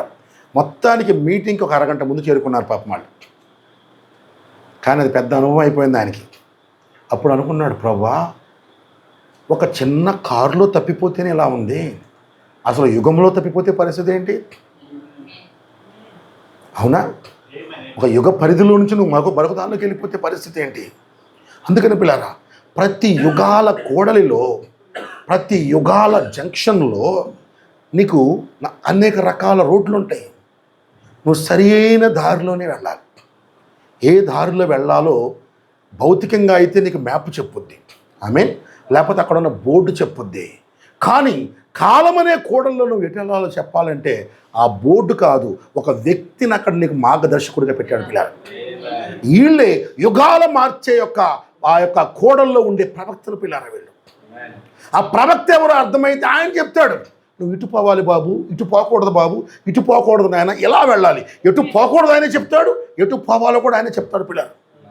ఆమె ఒకవేళ ఆడ బోర్డు ఉంది, చదువు, ఒక కారులో 3 ఉన్నారు, ఆ 3 ఎవడు చదువు రాదనుకోండి, ఉపయోగం ఏమైనా ఉంటుందా? బోర్డు ఉన్నా బోర్డులో ఉన్నది చదవగలిగేవాడు కావాలి. ఆమె కేవలం అలాగే నువ్వు ప్రవక్తను నమ్మినా సరిపోదు, ఆ ప్రవక్త ఏం చెప్పాడో కూడా నీకు తెలియాలి పిల్లలు. ఆమె దేని గురించి ప్రవక్త ఏమేమి చెప్పాడు, వేటి గురించి ఏం చెప్పాడు, ప్రతిదీ అర్థమైతే నువ్వు రైట్ రూట్లో వెళ్తావు సుమా, లేకపోతే వెళ్ళలేవు. Very dangerous. ఆమె ప్రతి జంక్షన్లో కూడా ఇదే సమస్య. ఆమె హల్లెలూయా. ఈరోజు మనం ఒక జంక్షన్లో ఉన్నాం. కృపాయుగానికి విమోచన యుగానికి మధ్యలో జంక్షన్లో మనం ఉన్నాం పిల్లలు. ఈరోజు ఇక్కడ కూడా అనేక రకాల రూట్లు ఉన్నాయి. ఇక్కడ బోల్డ్ అనే రూట్లు ఉన్నాయి. ఒక్క రూట్ నేను పైకి తీసుకెళ్ళిద్ది. ఇక్కడ మిగిలిన ఏ రూట్లోనైనా పోయావా కథం, అవుట్, అంతే. మరి ఏ రూట్లో పోవాలి, ఎలా పోతే పోతాం తెలియాలంటే అక్కడ బోర్డు. ఈరోజు బోర్డు భౌతికమైన బోర్డు కాదు, ఒక ప్రవక్త అని చెప్పాను. ఆమేన్. ఆ ప్రవక్త ఎవరో నీకు తెలియాలి, ఆ ప్రవక్త ఏం చెప్పాడో కూడా నీకు తెలియాలి పిల్లలు. చెప్పకుండా తెలియకుండా నువ్వు ముందుకు సాగలేవు సుమా. ఆమేన్. హల్లెలూయా. ఉదాహరణకి ధర్మశాస్త్ర యుగానికి కృపాయుగానికి మధ్యలో అక్కడ ఆ జంక్షన్లో కూడా రకరకాల రూట్లు ఉన్నాయి. ఒక రూటు పరిసయ్యుల సంఘం రూటు. ఆ రూట్లో పోయావా నేరుగా టైటస్ చక్రవర్తి చేతుల్లోకి పోతావు, వధ. అవునా? సద్దుకేని రూట్ ఉంది ఒకటి, అటు పోయినా అంతే, టైటస్ చక్రవర్తి యొక్క కత్తి కిందకి వెళ్తారు. హెరోదీల యొక్క రూట్ ఉంది అక్కడ, ఆ రూట్లో వెళ్ళావా మరణం. చాలా రూట్లు ఉన్నాయి అక్కడ. ఆమేన్. కానీ అక్కడ ఒకే ఒక రూట్ ఉంది. అందుకే యెషయా గ్రంథంలో అంటాడు, ఏర్పరచబడిన ఒక మార్గం ఉన్నది, అది అపవిత్రుడు ఎవడు నడవని మార్గం, అది పరిశుద్ధుడు మాత్రం నడవగలిగే మార్గం, అది ఎన్నుకోబడిన వాడు మాత్రమే కనుగొనే మార్గం అది. ఆమేన్. ఆ మార్గం ఏంటి? మొదటి రాకడకు మునుపు, యుగం మారడానికి ముందు అన్నాడు ఏలియా ఆత్మ కలిగిన ఒక ప్రవక్త మీ మధ్యలోకి వస్తాడన్నాడు. ఆమేన్. ఆ ఏలియా ఆత్మ కలిగిన ప్రవక్త ఎవరో గుర్తుపడితే ఆయన ఒక్కడే దారి చెప్తాడు, ఏ రూట్లో వెళితే నువ్వు తప్పిపోకుండా కరెక్ట్ రూట్లో వెళతావు అని. అవునా? హల్లెలూయా. అతని బాప్తిస్మం ఇచ్చి యోహాను వచ్చాడు, చెప్పాడు టైం మారుతుంది, ఇక మీ చర్చిలో ఉపయోగం లేదని చెప్పాడు. వాళ్ళని బలు ఇస్తున్నారు, దహన బలి, సమాధాన బలి, పాప పరిహారార్థ బలి, అపరాధ పరిహారార్థ బలి, నైవేద్యం 5 రకాల బలు ఇస్తున్నారు. వచ్చాడైనా ఇక మీ బలులు అవసరం లేదు అన్నాడు. ఆ సంఘాల్లో కోపం వస్తుంది. ఎందుకు? యుగం మారుతుంది. ఇప్పుడు మెస్సయ్య అనే ఒక పరిపూర్ణమైన బలిపశువు రాబోతున్నాడు. లోక పాపాలను తీసేసే దేవుని బలిపశువు రాబోతున్నాడు అని చెప్పాడు. అవునా? ఆయన మెసేజ్ వినపిల్లారా? ఇక మీ బలి అవసరం లేదు, పరిపూర్ణమైంది రాబోతుంది. ఇప్పుడు పరిపూర్ణము కానివన్నీ కొట్టివేయబడతాయి అన్నాడు. ఆ పాస్టర్ల కోపం వచ్చింది. అంటే మా బళ్ళు వేస్టా? మా తాతలు ఎక్కడే బళ్ళు ఇచ్చారు, మా ముత్తాతలు ఎక్కడే బళ్ళు ఇచ్చారు అంటే మీ తాతల ముత్తాతల కాలం అంతా కూడా ధర్మశాస్త్రము. ఇప్పుడు నేను వచ్చాను, ఇప్పుడు కాలం మారిపోతుంది, ఇప్పుడు యుగం మారిపోతుందని చెప్తున్నాడు ఆయన. ఆమేన్. వాళ్ళు యూదులు అంటారు ఎక్కడ ఉన్నా కానీ నిజదేవుడిని ఆరాధించాలంటే మీరు యెరూషలేముకే రావాలని చెప్తున్నారు. నిజమే, ధర్మశాస్త్ర యుగం అంతా కూడా ఆరాధించే స్థలం అంతా యెరూషలేమే. కానీ అక్కడ యుగం మారుతుంది. ఆమేన్. ఒక జంక్షన్ ఉంది, ఆ జంక్షన్లో దేవుడి చట్టాలు మారిపోతున్నాయి. ఏంటి? ఇక ఆరాధించే స్థలం యెరూషలేములో కాదు. ఆమేన్. హల్లెలూయా. ఆరాధించే స్థలం యెరూషలేములో నుంచి హృదయంలోకి మారబోతుంది పిల్లలు. ఆమేన్. ఇక సున్నతి నిబంధనకు ఉపయోగం లేదు అక్కడ. సున్నతి లేకపోయినా ఆత్మను పొందొచ్చు, సున్నతి ఉన్నా ఆత్మను పొందొచ్చు. ఆమేన్. హల్లెలూయా. ఈయన వచ్చి యుగం మార్పు యొక్క చట్టాలను చెప్పుకుంటా వచ్చాడు. యోహాను గారు సడన్గా వచ్చారు, బాప్తిస్మం ఇవ్వడం స్టార్ట్ చేశాడు. వాళ్ళందరూ ఆశ్చర్యపోయారు. ఏంటి బాప్తిస్మం ఏంటి? మోషే ఎక్కడ చెప్పాడు అన్నాడు. మోషే యుగం అయిపోయింది, ఇప్పుడు మరొక యుగం వస్తుంది. యుగం పేరు కృపాయుగం. కృపాయుగంలో బాప్తిస్మం పొందితేనే రక్షణ. ఆమేన్. వాళ్ళు క్వశ్చన్ వేస్తారు, నీకు ఎవడిచ్చాడు అధికారం బాప్తిస్మం ఇవ్వడానికి అంటారు యోహాన్ని. ఆమేన్. హల్లెలూయా. ఇది ఎట్టుందంటే ఎవడో తాగేసి వచ్చి రోడ్డు మీద ఒక జంక్షన్లో ఇటు వెళ్తే బొంబాయి, ఇటు వెళ్ళిపోతే హైదరాబాదు, ఇటు వెళ్ళిపోతే ఆదిలాబాద్ అని బోర్డు ఉంటే తాగేసి వచ్చి ఎవడరా ఇక్కడ బోర్డు పెట్టింది, దారిలో అడ్డు పెట్టింది ఎవడు అని నిజంగా రీసెంట్ ఒక వీడియో చూశారు. వాడు కారు దిగి బోర్డు దగ్గరికి వెళ్ళి బోర్డు తన్నుతున్నాడు. ఎవడెక్కడ బోర్డు పెట్టింది, నా కారుకు అడ్డుగా అని ఆ తాగి ఆ బోర్డు పీకేస్తాడు పిల్లరాడు. యూట్యూబ్లో ఫన్నీ వీడియోస్ పెడుతుంటారు కదా. నేను అనుకున్నాను నిజమే ప్రభువా, ఈరోజు క్రైస్తవుల పరిస్థితి కూడా అలాగే ఉంది. ఆ రోజు యోహాను ఒక బోర్డుగా ఉండి పరిసయ్యుల సంఘం ఇటు నరకం, సద్దుకయ్యుల సంఘం నరకం, హేరోదీయుల సంఘం నరకం, ఇటుగో ఇలా వెళితే మీరు మెస్సయ్య దగ్గరికి వెళ్తారు, లోక పాపాలు తీసుకునే గొర్రెపిల్ల అయినా ఇది రూటు అంటుంటే వాళ్ళు అందరూ వచ్చి ఆయన పట్టుకొని ఎవరన్నా నువ్వు దారిలో పెట్టింది అడ్డంగా, నువ్వు లెగువు అని యోహాను తీసుకెళ్ళి పక్కన చంపేపోయారు పిల్లలు. బోర్డే ఆయన, నువ్వు బోర్డు ఉందని తీసేస్తే ఎటు పోతావు నీకే అర్థం కాదు. ఆమేన్. హల్లెలూయా. తాగేసి వచ్చిన కూడా బోర్డు పీకేసినట్టుగా వీళ్ళు కూడా యోహాను చంపేశారు పిల్లలు. అందుకన్నాడు యోహాను చనిపోవడంతో వాళ్ళకి ఎటు పోవాలో అర్థం కాల. యోహాను చెప్పింది నమ్మి ఆల్రెడీ ముందు ఎవరైతే వచ్చారో వాళ్ళు ముందుకు వస్తే యేసుప్రభు కనిపించాడు వాళ్ళకి. వాళ్ళందరూ మెస్సియాను కనుక్కున్నారు, ఆయన నమ్మారు, రక్షించబడ్డారు, దేవుని రాజ్యంలోకి వచ్చారు. వారు యోహాను ఎవరైతే నమ్మలేదో మొత్తం నాశనానికి వెళ్ళారు. ఆమేన్. హల్లెలూయా. ఆమేన్. ఎందుకంటే యేసు ప్రభువును కనుక్కోవాలంటే దేవుడు మానవుడిగా వస్తే ఏముంటి చేస్తాడో ఎలా ఉంటాడో యోహాను ఒక్కడికి తెలుసు సుమా, మిగిలిన ఎవరికి తెలియదు. వాళ్ళు అనుకున్నారు మా దేవుడు వస్తే రాజుగా వస్తాడు, పైనుంచి రెక్కలు కట్టుకొని వస్తాడు. మా దేవుడు వచ్చేసి పరలోకం నుంచి అలా దిగేసి వచ్చి యెరూషలేం పైనుండి అలా ఆయన వస్తుంటే యెషయా ప్రవక్తకి ఎలాగైతే సింహాసనంలో వచ్చాడో ఇప్పుడు మాకు కూడా సింహాసనంలో దేవుడు దిగి వస్తాడు. వచ్చేసి ఒక మెట్లు వేసుకొని యెరూషలేం ఆలయంలో దిగి కిందకు వస్తూ ఉంటాడు. ఆయన వస్తుంటే అటుపక్క ఇటుపక్క దూతలు జై జై దొల్లు పలుకుతా ఆయనకి పూలు మాలలేసి సత్కరిస్తూ ఉంటారు అనుకున్నారు ప్రేర వాళ్ళు. ఆయన అలా దిగేసి యెరూషలేంలో కాలు మోపగానే ఆ యెరూషలేం యొక్క ఆ చెట్లు పూలు మొత్తం బాగా వికసిస్తాయి, ఆ పక్షులన్నీ కేకలేస్తాయి, దేశమంతా ఒక గొప్ప ఆనందమైన గొప్ప సంతోషంగా ఉంటుంది అని వాళ్ళ నమ్మకం. కానీ దేవుడు వస్తే అలా వచ్చాడా? అలా రాలా. చూడండి, దేవుడు వస్తే ఎలా వస్తాడో అదంతా తెలిసింది ఎవరికి? ఆ జంక్షన్లో ఉన్న ప్రవక్తకి. ఆమేన్ ఆమేన్ ఆమేన్, హల్లెలూయా. అందుకే అక్కడ ప్రవక్తను నమ్మటం అంత ముఖ్యం పిల్లారా. ప్రవక్తలు లేకుండా నువ్వు అగమ్య గోచరం. ఆ జంక్షన్లో ఏ రూట్లో వెళతావో తెలియదు. ఆమేన్, హల్లెలూయా. ప్రతి జంక్షన్ అలాగే సుమా. ఆమేన్. మరి ఈరోజు మనం కూడా ఒక జంక్షన్లో ఉన్నాం. ఆమేన్. ప్రతి జంక్షన్లోనూ ఇదే సమస్య. ఫస్ట్ జంక్షన్ ఉంది. అసలు ఎన్ని కాదు, మన జంక్షన్ దగ్గర తర్వాత వద్దాం, కానీ అసలు ఫస్ట్ జంక్షన్ చూడండి, అది సింగిలే. ఒక ఇద్దరు మనుషులే ఉన్నారు, ఆదాము అవ్వలు. ఆదికాండం 3వ అధ్యాయం. అవునా? ఒక రూట్ ఉంది, స్ట్రైట్గా వెళ్ళిపోతే అలాగే నిత్యత్వంలోనే ఉంటారు, అలాగే మహిమలో ఉంటారు. ఆదాము అవ్వలు ఆదికాండం 2వ అధ్యాయం 25వ వచనంలో, అప్పుడు ఆదామును అతని భార్య వారిద్దరు దిగంబరులుగా ఉండిరి, అయితే వారు సిగ్గు నిరగక ఉండిరి. ఆమేన్. ఆదామును చేసినప్పటి నుండి ఆదాము వెళుతూ వెళుతూ వెళుతూ వెళుతూ వెళుతూ ఉన్నాడు, ఒకే రూట్లో ఉన్నాడు. సడన్గా ఒక జంక్షన్ వచ్చింది. ఈ జంక్షన్లో ఇప్పుడు వేరే రూట్లు కూడా వస్తున్నాయి.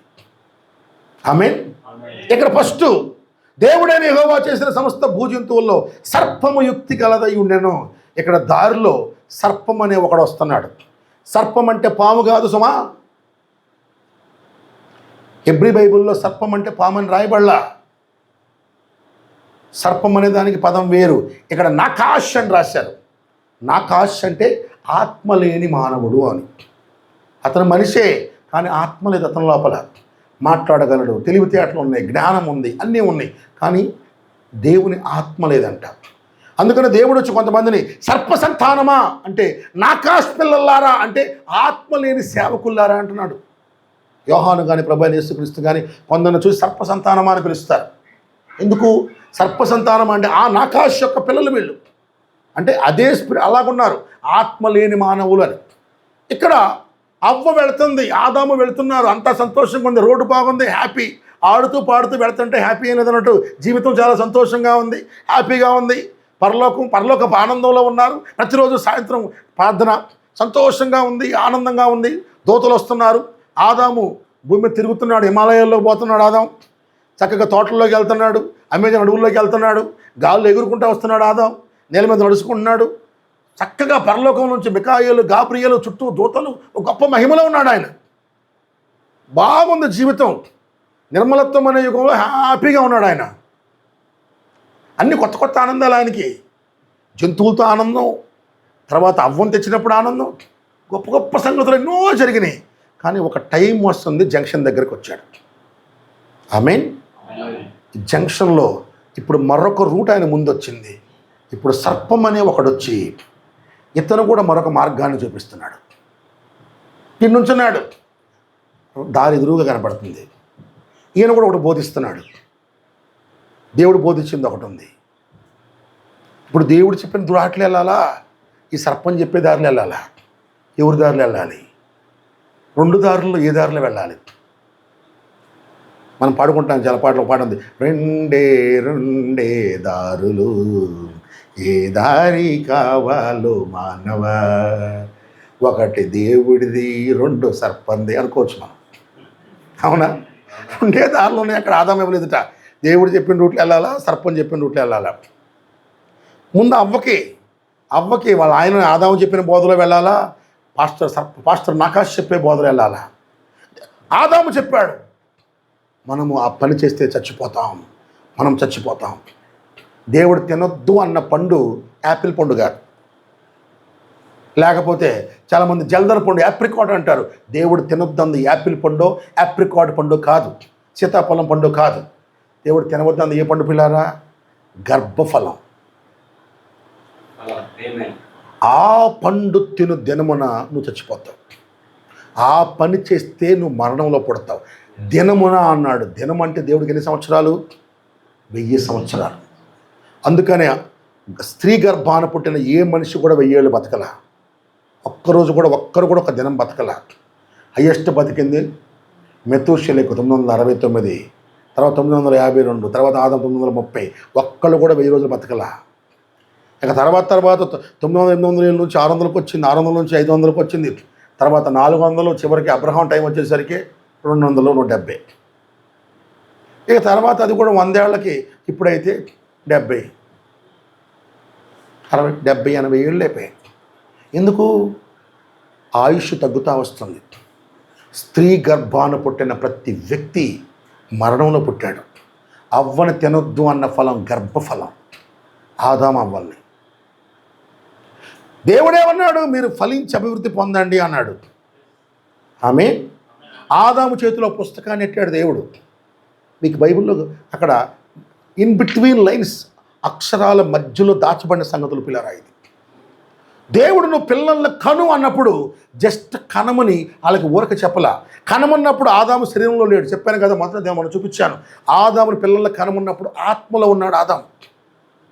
ఆత్మలో ఉన్న వ్యక్తి పిల్లల్ని ఎలా కంటాడంటే పలుకబడిన మాటతో పిల్లారు. దేవుడు ఆత్మగా ఉండి ఆదాముని ఎలా చేశాడు? ఆదాము కలుగును గాక అంటే మట్లో నుంచి వచ్చాడు ఆదాము, అవునా? అయితే ఆదాము ఎలా ఉండాలి అన్నది దేవుడు గ్రంథంలో రాయబడింది. అది జీవ గ్రంథం. ఆ జీవ గ్రంథాన్ని ఆదాముకి ఇచ్చాడు పిల్లల దేవుడు. ఆమె దీన్నే మరొక భాషలో హక్కు పత్రం అని కూడా అంటారు. ఈ హక్కు పత్రాన్ని ఆదాముకి ఇస్తే ఆదాముకి దేవుడు ప్రణాళికలో ఉన్న పిల్లలు ఎవరు అందరూ చెప్పాడంట. దేవుడు ఎన్నికలో ఎవరెవరి పిల్లల్ని కలిగి ఉన్నాడు, ఏ కుమారుడు ఎలా ఉన్నాడు, ఏ కుమార్తె ఎలా ఉంది, అందరినీ చూపించాడు. ఆమేన్. ఆ పిల్లల్ని నువ్వు నీ భార్య అయిన అవ్వ ఇద్దరు భూమి మీద తీసుకురావాలి అన్నాడు. ఆమేన్. ఇప్పుడు దేవుడు చెప్పిన రూట్లో పిల్లలకి అనేది ఒకటి ఉంది, పలుకుబడిన మాటతో. సర్పం వచ్చి మరొక రూట్లో పిల్లలకంటని చెప్పాడు.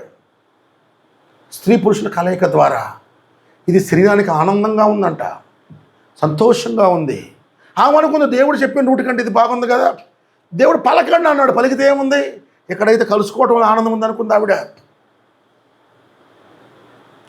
పిల్లారా, దేవుడు చెప్పిన రూట్లో మనం పుట్టుండుంటే మనకు రోగాలు వచ్చిండే కాదు పిల్లారా. ఆదాములాగే మనందరం కూడా మట్టిలో నుంచి కనుక వచ్చిండుంటే మనకి తలనొప్పి ఉండేది కాదు, బీపీ ఉండేది కాదు, ముసలితనం ఉండేది కాదు, మనకి తెల్ల వెంట్రుకలు ఉండేవి కాదు, మనకి ఆకలి కేకలు ఉండేవి కాదు. ఆదాము ఇప్పుడు ఒక జంక్షన్లో నిలబడ్డాడు, అవ్వ ఒక జంక్షన్లో నిలబడింది. ఇప్పుడు దేవుడు చెప్పిన రూట్లో వెళ్ళాలా, ఈ నాకాష్ చెప్పే రూట్లో వెళ్ళాలా?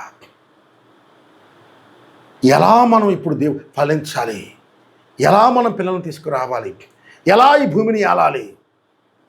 దేవుడు అన్నాడు, నీవు నా ఆత్మను పొందుకుంటే నాలాగా పరిపూర్ణంగా మారతావు ఆదామా అన్నాడు.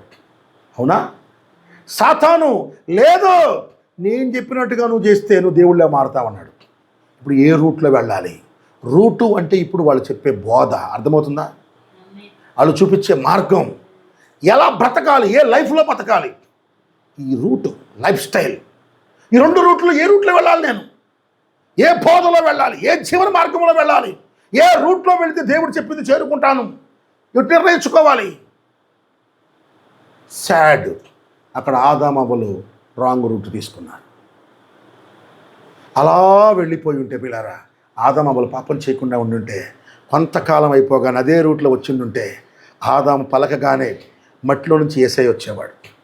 ఆదాము పలికితే ఇలా వచ్చేవాళ్ళు. అలా కాకపోయినా మరొక ఆప్షన్ ఉంది అక్కడ. ఆదాము పలికితే మరియ గర్భంలో పుట్టాల్సిన యేసుక్రీస్తు అవ్వ గర్భంలో కూడా పుట్టగలిగేవాడు పిల్లలు. ఈ గ్రంథంలో నెక్స్ట్ కుమారుడు యేసుక్రీస్తే. యేసుక్రీస్తు కలుగును గాక అనగానే కన్యకకు పుట్టి భూమి మీద బయటకు వచ్చేవాడు పిల్లలు. చూడండి, ఆదాము భార్య అయినా కన్యక ఆమె. అందులో నుంచి నెక్స్ట్ పేతురు పుట్టును గాక అనగానే యేసయ్య తర్వాత వెంటనే ఆమె గర్భంలో పేతురు పుట్టి బయటకు వచ్చి, పుట్టగానే పసిబిడ్డ గంట సేపటికి 10 ఏళ్ల పిల్లవాడు, 2 గంటలకి 25 ఏళ్ల కుర్రోడు అయిపోతాడు పిల్లలు. అది కూడా ఆప్షన్ ఉంది అక్కడ. అలా గనక పుట్టుండుంటే మనమందరం అవ్వకే పుట్టుండేవాళ్ళం. అప్పుడు యేసయ్య మనము స్వయంగా ఒకే తల్లిబిడ్డలు అయి ఉండేవాళ్ళం పిల్లలు. ఒకే తల్లిబిడ్డలు అయి ఉండేవాళ్ళం. అవునా? ఒక్కళ్ళకి రోగం ఉండేది కాదు, భూమి మీద రక్తపాతం ఉండేది కాదు, భూమి మీద బాంబ్ బ్లాస్టులు ఉండేవి కాదు, భూమి మీద అత్యాచారాలు ఉండేవి కాదు, భూమి మీద కులమత గొడవలు ఉండేవి కాదు, ఇన్ని బాధలు ఉండేవి కాదు. హ్యాపీగా వెళ్ళాల్సిన రూట్ని ఆ జంక్షన్లో వాళ్ళు టర్న్ రాంగ్ తీసుకున్నారు పిల్లరా. ఒక్క రాంగ్ టర్ను మొత్తం సృష్టిని మార్చేసింది, మొత్తం కాలగమనాన్ని మార్చింది. మొత్తం సృష్టి జీవన విధానాన్ని మార్చేసింది.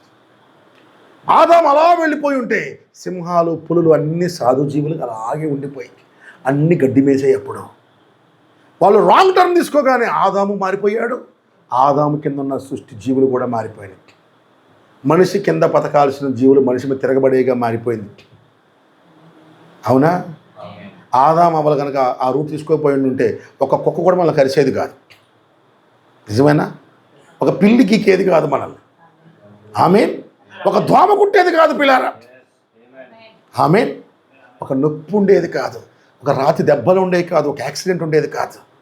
ఒక్క రాంగ్ టర్న్ మొత్తం సృష్టిని మార్చింది. ఎంత బాధాకరమైన పరిస్థితి. ఒక్క రాంగ్ టర్న్ మొత్తం సృష్టి క్రమాన్ని మార్చేసింది.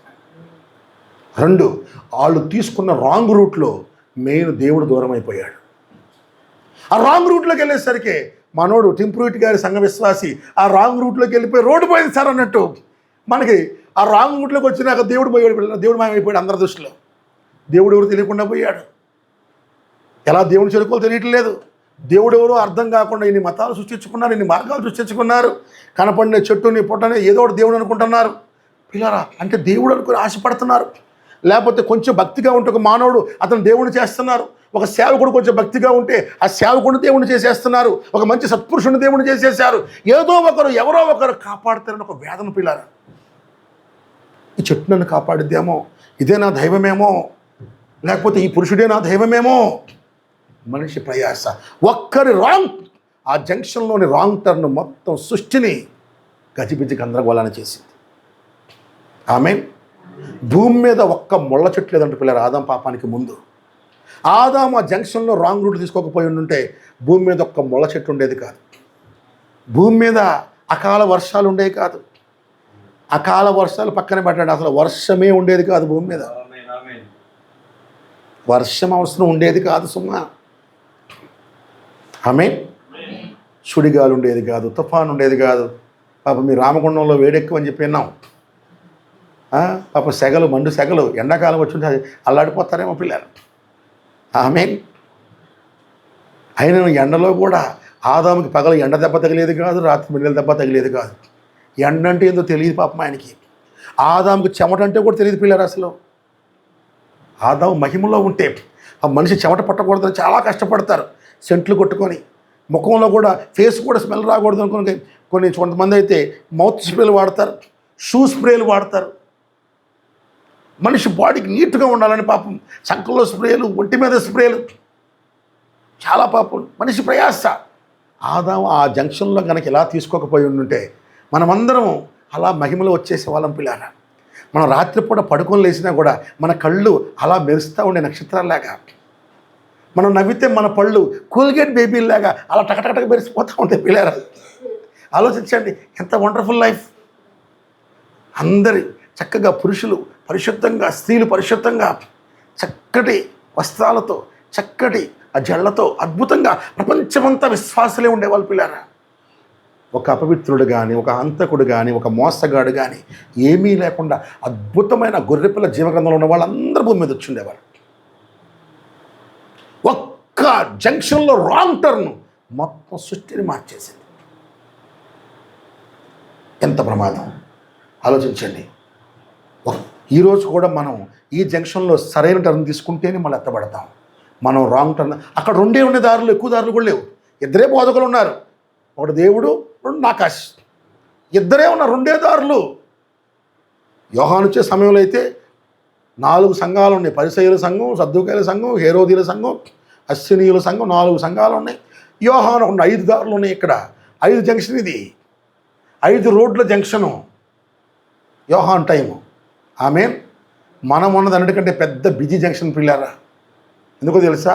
ఇక్కడ 967 రోడ్లు ఉన్నాయి పిల్లలు ఈ జంక్షన్లో. ఇప్పటిదాకా ఒకటే రోడ్డు వచ్చింది. ఇక్కడ ఎదురుగా 900 రోడ్లు ఉన్నాయి. అటు ఇన్ని రోడ్లు ఉన్నాయి. ఇప్పుడు ఇన్ని రోడ్లు ఏ రోడ్లో పోవాలి పిల్లారా? ఎక్కడ ఒక్క చోట పుసుక్కుని పక్కన పోయినా వెళ్ళిపోతాం అలాగా. ఇప్పుడు ప్రవక్త అవసరం ఎంత గిఫ్ట్గా ఉంది అర్థమవుతుందా పిల్లారా? ఈ యుగంలో, ఈ జంక్షన్లో అవ్వ దగ్గర 2 దారులు, యోహాన్ టైంలో 5 దారులు ఉన్నాయి. కరెక్ట్ దారిలో పోవాలి. మన దగ్గర చైనాలో కొన్ని రోడ్లు చూశాను పిల్లారా, అసలు గజిబిజి గందరగోళం. ఎలా తిరిగిద్ది ఒక రోడ్డు ఇంటిపై నుంచి పోయింది, ఒక రోడ్డు కింద నుంచి పోతూ ఉంటుంది. విచిత్రంగా ఉన్నాయి రోడ్లు. అసలు గూగుల్ మ్యాప్ కూడా అర్థం కాదంట కొన్నిసార్లు ఏ రోడ్డు పోవాలో. అలాంటి ఫ్లైఓవర్లు, అలాంటి బ్రిడ్జ్లు ఉన్నాయి. అనుకున్నాను ఆ చైనాలో రోడ్లు ఎట్లా ఉన్నాయో ఇప్పుడు మన చుట్టూ ఆత్మీయంగా రోడ్లు కూడా అలాగే ఉన్నాయి పిల్లారా. కాబట్టి కరెక్ట్ రూట్లో పోతేనే పోతాం సుమా. ఏమాత్రం దారి తప్పినా కథం అవుట్. కాబట్టి ఇప్పుడు మనం కరెక్ట్ రూట్లో వెళ్ళాలంటే మనకి బోర్డు అవసరం. ఆ బోర్డు కూడా కరెక్ట్గా చెప్పింది చేయాలి. 2.5 కిలోమీటర్ల తర్వాత యూటర్న్ తీసుకోవాలి, లేదా రైట్ టర్న్ తీసుకోవాలంటే కరెక్ట్గా అక్కడ రైట్ టర్న్ తీసుకోవాలి. ఎందుకంటే 2.5 కిలోమీటర్ల తర్వాత కూడా 5 రోడ్లు కనపడతాయి. అక్కడ ప్రతి చోట నీకు బుడబుడు రోడ్లు కనపడతా ఉంటాయి. కరెక్ట్గా అది చెప్పినట్టుగానే పోతాం పిల్లలు. ఆమేన్, హల్లెలూయా. చాలా అత్యంత ప్రమాదభరితమైన జంక్షన్లో మనం ఉన్నాం. ఆమేన్. ఆదాము అవ్వల దగ్గర 2 రూట్లు, ఒక్క రాంగ్ టర్న్ మొత్తాన్ని మార్చేసింది. ఆమేన్. మరొక జంక్షను, నెక్స్ట్ జంక్షన్ ఏంటి? నిర్మలత్వమైన యుగానికి మానవ పాలన యుగానికి మధ్యలో జంక్షన్. ఇక్కడ కూడా ఒక ప్రవక్త నోవాహు వచ్చాడు. ఆమేన్. ఇక్కడ దేవుడు ఆయన ద్వారా మాట్లాడుతున్నాడు. ఈ యుగంలో సైంటిస్టులు ఉన్నారంట, నాస్తికులు ఉన్నారంట, అలాగే ఆదాము వంశములోని నామకార్థ బోధకులు ఉన్నారంట. ఇక్కడ 5-6 రోడ్లు ఉన్నాయి. ఇక్కడ కూడా కరెక్ట్ రూట్ ఏందో ఆ ప్రవక్త ఒక్కడికే తెలుసుకున్నారు. ఆమేన్. అక్కడ రూట్ యుగం మారబోతుంది. దేవుడు పరిస్థితులు మార్చిపోతున్నాడు, ఈ ప్రపంచాన్ని నాశనం చేయబోతున్నాడు. మిమ్మల్ని కాపాడేది ఈ కట్టే ఓడొక్కటే అన్నాడు ఆయన. ఆమేన్. అది కూడా ఆకాశం నుంచి వర్షం వచ్చి పడబోతుంది అన్నాడు. బైబిల్ చెప్తుంది అప్పటి వరకు ఎప్పుడు వర్షం పడలేదు అని. హెబ్రీ పత్రిక 11వ అధ్యాయంలో రాయబడింది, నోవాహు తాను ముందెన్నడూ చూడని విషయాలలో దేవుడు చేత హెచ్చరించబడి అని రాయబడింది. ఎందుకంటే అప్పటి వరకు ఎప్పుడు వర్షం పడలా భూమి మీద. వర్షం అంటే తెలియదు వాళ్ళకి. ఎందుకంటే నీళ్ళలో నుంచి భూమిలో నుంచి ఓట్లు తరపడం తప్ప వాళ్ళకి వర్షం అంటే తెలియదు. నోవాకు పైనుంచి నీళ్లు పడతాయి అంటే నవ్వారంట ఆ రోజుల్లో, ఆశ్చర్యపోయారంట. పైనుంచి నీళ్ళు రావటం ఏంటి, ఆకాశంలో చిలులు పడతాయా, ఆశ్చర్యపోయారంట. ఆమేన్, హల్లెలూయా.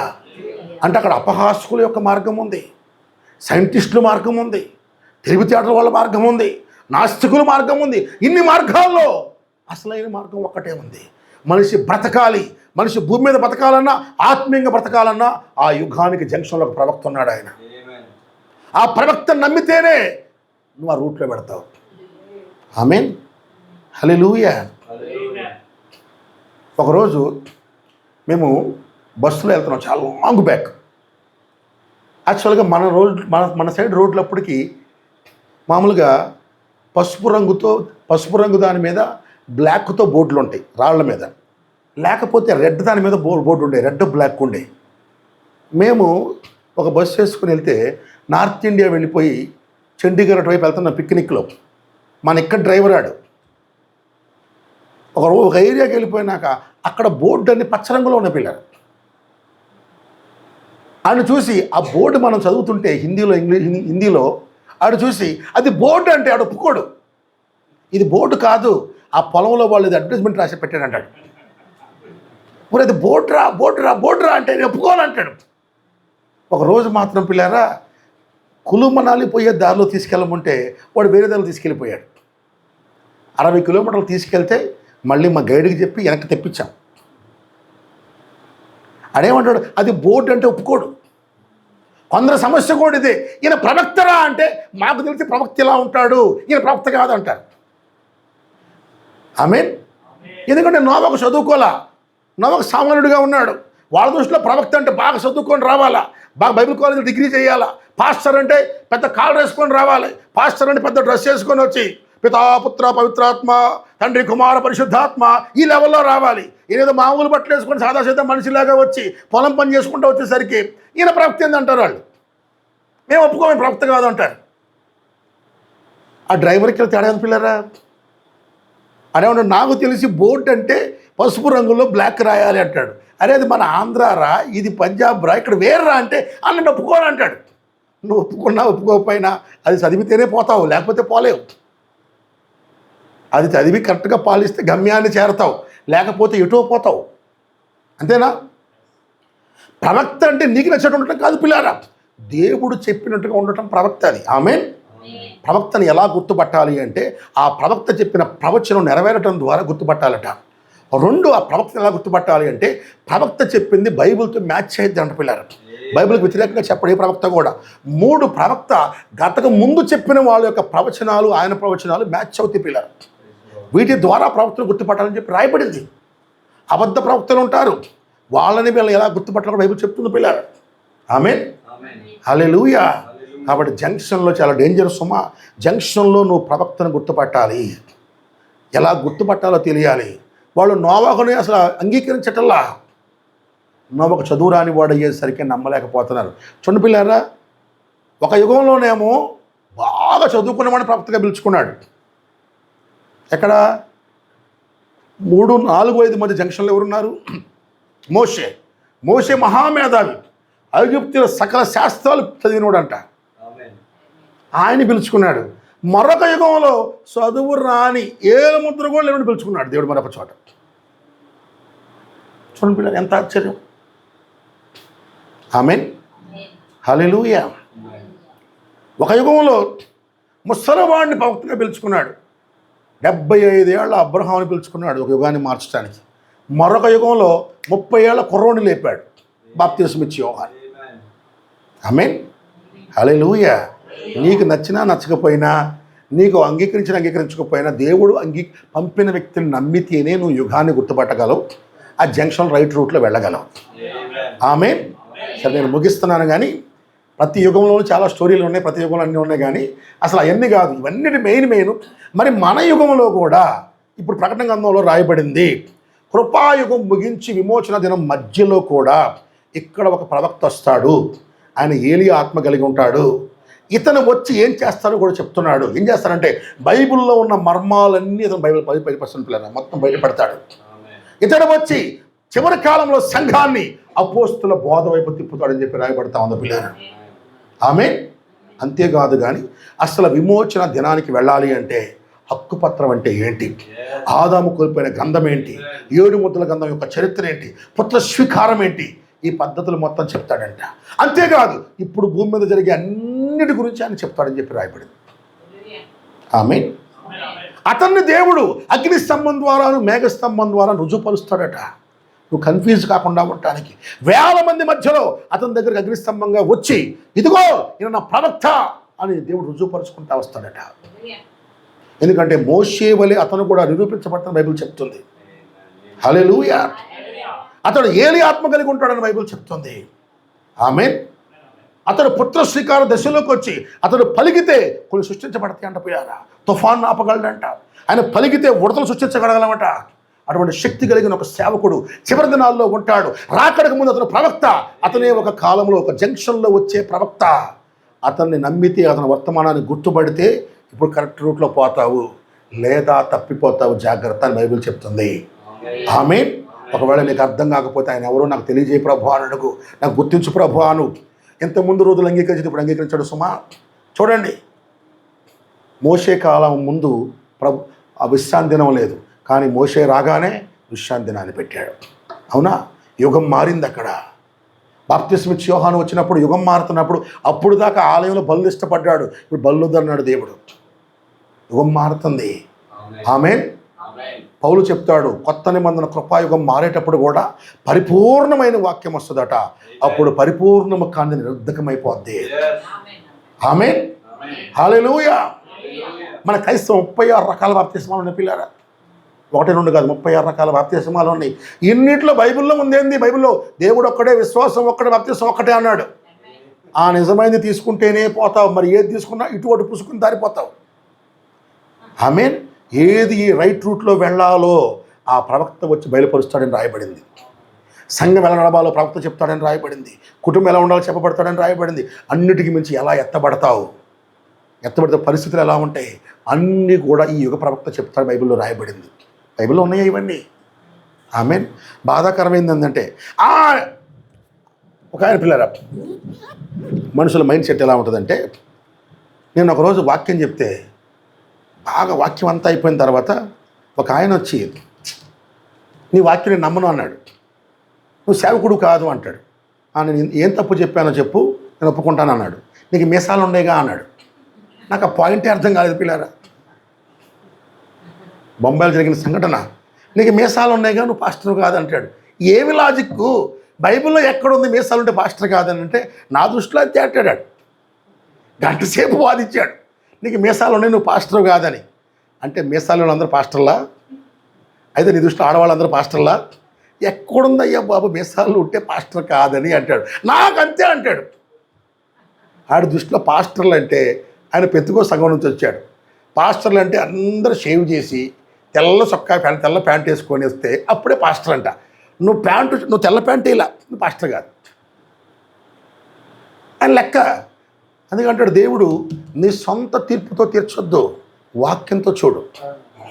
ఆమె ప్రవక్త ఎవరో గుర్తుపట్టాలంటే నాకు నచ్చల ప్రవక్త ఇట్టున్నాడు కదా అంటే కాదు, అతను చెప్పిన బైబిల్ ప్రకారం అన్నయ్య లేవా చూడు. ఆమెన్. యుగంలో ప్రవక్త వస్తే ప్రవక్త చెప్పిన మాట బైబిల్తో మ్యాచ్ అవుతుందా లేదా, బైబిల్ రాయబడి ఉందా లేదా, ఇది చూడు.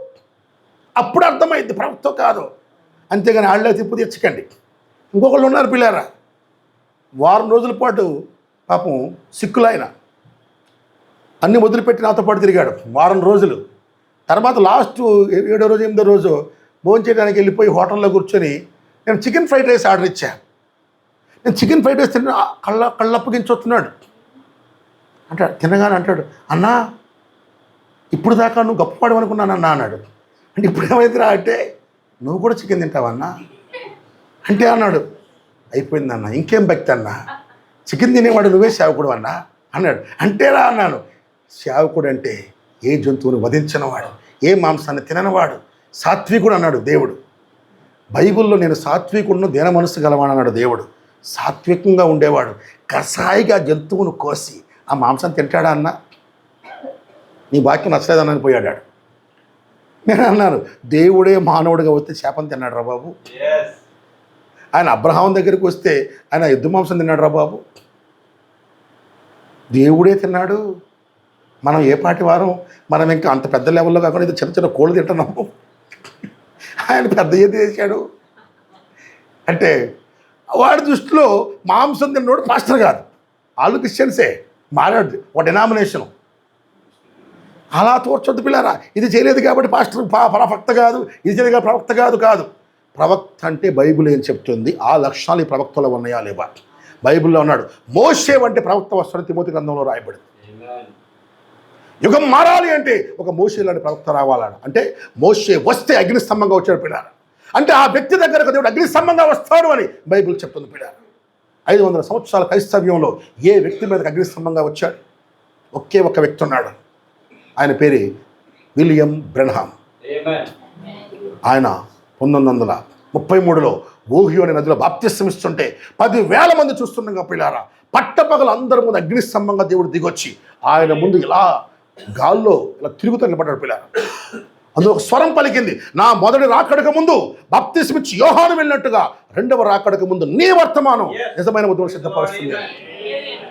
పేపర్లో మ్యాగజైన్స్ అనే చోట్ల వచ్చింది అది. 1950లో ఆయన ఒక చోట వాక్యం చెప్తుంటే అందరి ముందు ఇట్లా అగ్నిస్తంభంగా వచ్చి ఇదిగో స్టేజ్ మీద ఆయన స్టేజ్ మీద ఇట్లా ఉంచున్నాడు. చిన్న ఫోటో, పెద్ద ఫోటో ఉంటుంది ఉంటే అదిగోండి, ఆయన మీదకి అగ్నిస్తంభం అట్లా దిగొచ్చాడు ఆయన. బైబిల్ చెప్తుంది రాకడకు ముందు వచ్చే ప్రవక్త మోషే వంటి ప్రవక్తగా ఉంటాడు, అగ్నిస్తంభంగా రుజువుపరుస్తాడని. ఆయన ఇండియాలో వచ్చినప్పుడు సెప్టెంబర్ నెలలో 1954లో నేను అందులో ఉన్న ఒక తెలుగు ఆయన పాస్టర్ని కూడా కలిశాను. 85-90 సంవత్సరాల వయసులో 2012లో ఇక సజీవుడిగా ఉన్నప్పుడు ఆయన ఆ సంవత్సరం చచ్చిపోయాడు. ఆయన చెప్తా ఉన్నాడు, ఒక్కరోజు విలియం బ్రెన్హామ్ గారు ఆయన వచ్చినప్పుడు 30,000 మంది బాప్తిస్మం పొందారు పిల్లరా. 30,000 మంది. ఆయన ఒక్క మీటింగ్లో ఒక 2 కళ్ళు లేని వ్యక్తి స్టేజ్ మీదకి వస్తే ఆయన దేవుడు దర్శనం చూపించాడు. ఆయన అంటాడు, అక్కడ అందరికీ ఛాలెంజ్ చేశాడు, మీ దేవుళ్ళలో ఈ దేశంలో ఇంతమంది దేవుళ్ళు ఉన్నారన్నారు, ఎన్నో మతాలు ఉన్నాయన్నారు, ఏ దేవుడైనా ఈ వ్యక్తి కళ్ళు ఇవ్వగలడా? ఛాలెంజ్. అందరూ సైలెంట్గా ఉన్నారు. నేను కూడా ఇవ్వలేను బ్రదర్ అన్నాడు. మరి ఎందుకు చేసి ఛాలెంజ్ చూస్తున్నారు? సృష్టికర్త కళ్ళు ఇవ్వగలడు ఎంతమంది నమ్ముతున్నారు అనగానే 1000 మంది లేపారు.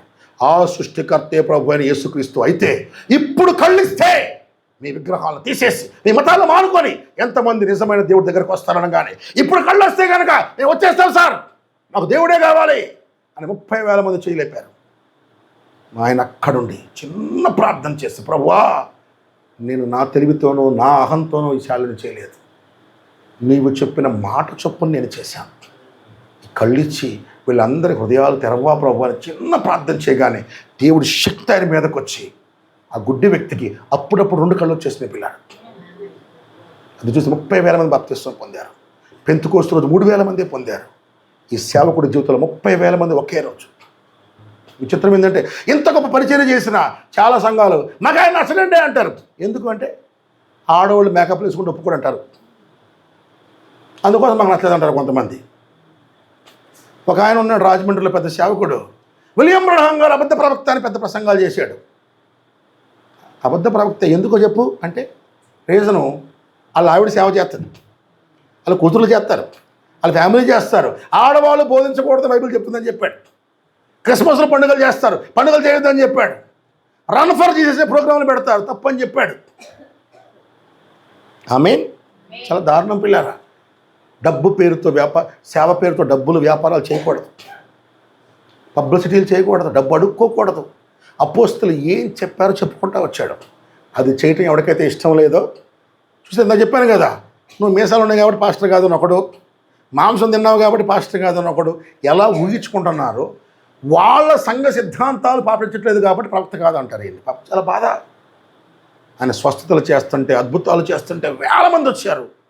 అదే ఆయన సత్యవాక్యాన్ని చెప్తుంటే అందరూ విడిచిపెట్టేశారు పిల్లలు. రోజుల తరబడి ఏడ్చాడు, ప్రభువా ఈ ప్రపంచంలో రాజీ పడితేనే ఆయన అంగీకరించే వాళ్ళు ఉన్నారు, సత్యం కోసం నిలబడితే నమ్మేవాళ్ళు తక్కువ ఉన్నారండి. దాంతో నీకెందుకు నన్ను వెంబడించు. రాబోయే రోజుల్లో అనేక దేశాల్లో అనేక చోట్ల నీ వాక్యాన్ని నమ్మే కొంతమంది బిడ్డలు ఉన్నారు, వాళ్ళు తప్పకుండా అంగీకరిస్తారు. ఆమేన్. ఎన్ని మోసాలున్నా, ఎన్ని మార్గాలున్నా, ఎన్ని అబద్ధదారులున్నా నిలబడు. నమ్మేవాడు, సత్యం కోసం చూసేవాడు, నిజమైన వాక్యం కోసం చూసేవాడు సత్యాన్ని వేసి ఎక్కడో చోట ఉంటాడు. అలాంటి వాడికి నీ అవసరం ఉంటుంది. నిలబెట్టాడు పిల్లరా. అనేక నిందలు, అవమానాలు, ఎన్నో బాధలు పడ్డాడు ఆయన. రోజులు ఏడ్చాడు. సేవ ప్రారంభంలో ఒక చిన్న గృహంలో ఉన్నాడు. ఆయన మినిస్ట్రీలో కోట్ల డబ్బులు వచ్చినాయి. అన్ని సేవకిచ్చి జీవితం ముగించేటప్పుడు కూడా ఆ చిన్న గృహంలో చచ్చిపోయాడు పిల్లలు. ఆయనకు వచ్చిన దానిలో 1% తీసుకున్న ప్రపంచ ధనవంతుల్లో కూడా అయి ఉండేవాడు. At a man, at a life. కొన్ని రోజులు ఒకసారి అమెరికాలో 8 రోజులు స్వస్థత ప్రార్థన చేస్తుంటే అక్కడ అందరు పేషెంట్లు నిలబడితే నాలో శక్తి ఉన్నంత వరకు ప్రార్థన చేస్తానని 21 గంటలు నిలబడి ప్రార్థన చేశారు పిల్లరా. అక్కడ నిలబడి ఒకరి తర్వాత ఒకళ్ళు 3 గంటలు మాత్రమే అక్కడే పడుకున్నాడు స్టేజ్ మీద. మళ్ళీ లెగ్సి 21 గంటలు నుంచొని 8 రోజులు ప్రార్థన చేసిన లైన్ అట్లాగే ఉంది. 8 రోజులు స్పృహ తప్పి పడిపోయాడు ఆయన. ఎంత ప్రేమ ఉంటే చేయాలి పిల్లరా. నాలో ప్రాణం ఉన్నంత వరకు సంఘం కోసం పోరాడతాను తండ్రి. ప్రతి బిడ్డకు నేను ప్రార్థన చేస్తాను. 2 గంటలు ప్రార్థన చేస్తే నేను విసిగిపోయే పాస్టర్లు ఉంటారు. ఒకళ్ళు మళ్ళీ ప్రార్థనకు వస్తే చిరాకు పడే వాళ్ళు ఉంటారు. 21 గంటలు నిలబడి ప్రార్థన చేశాడు 8 రోజులు.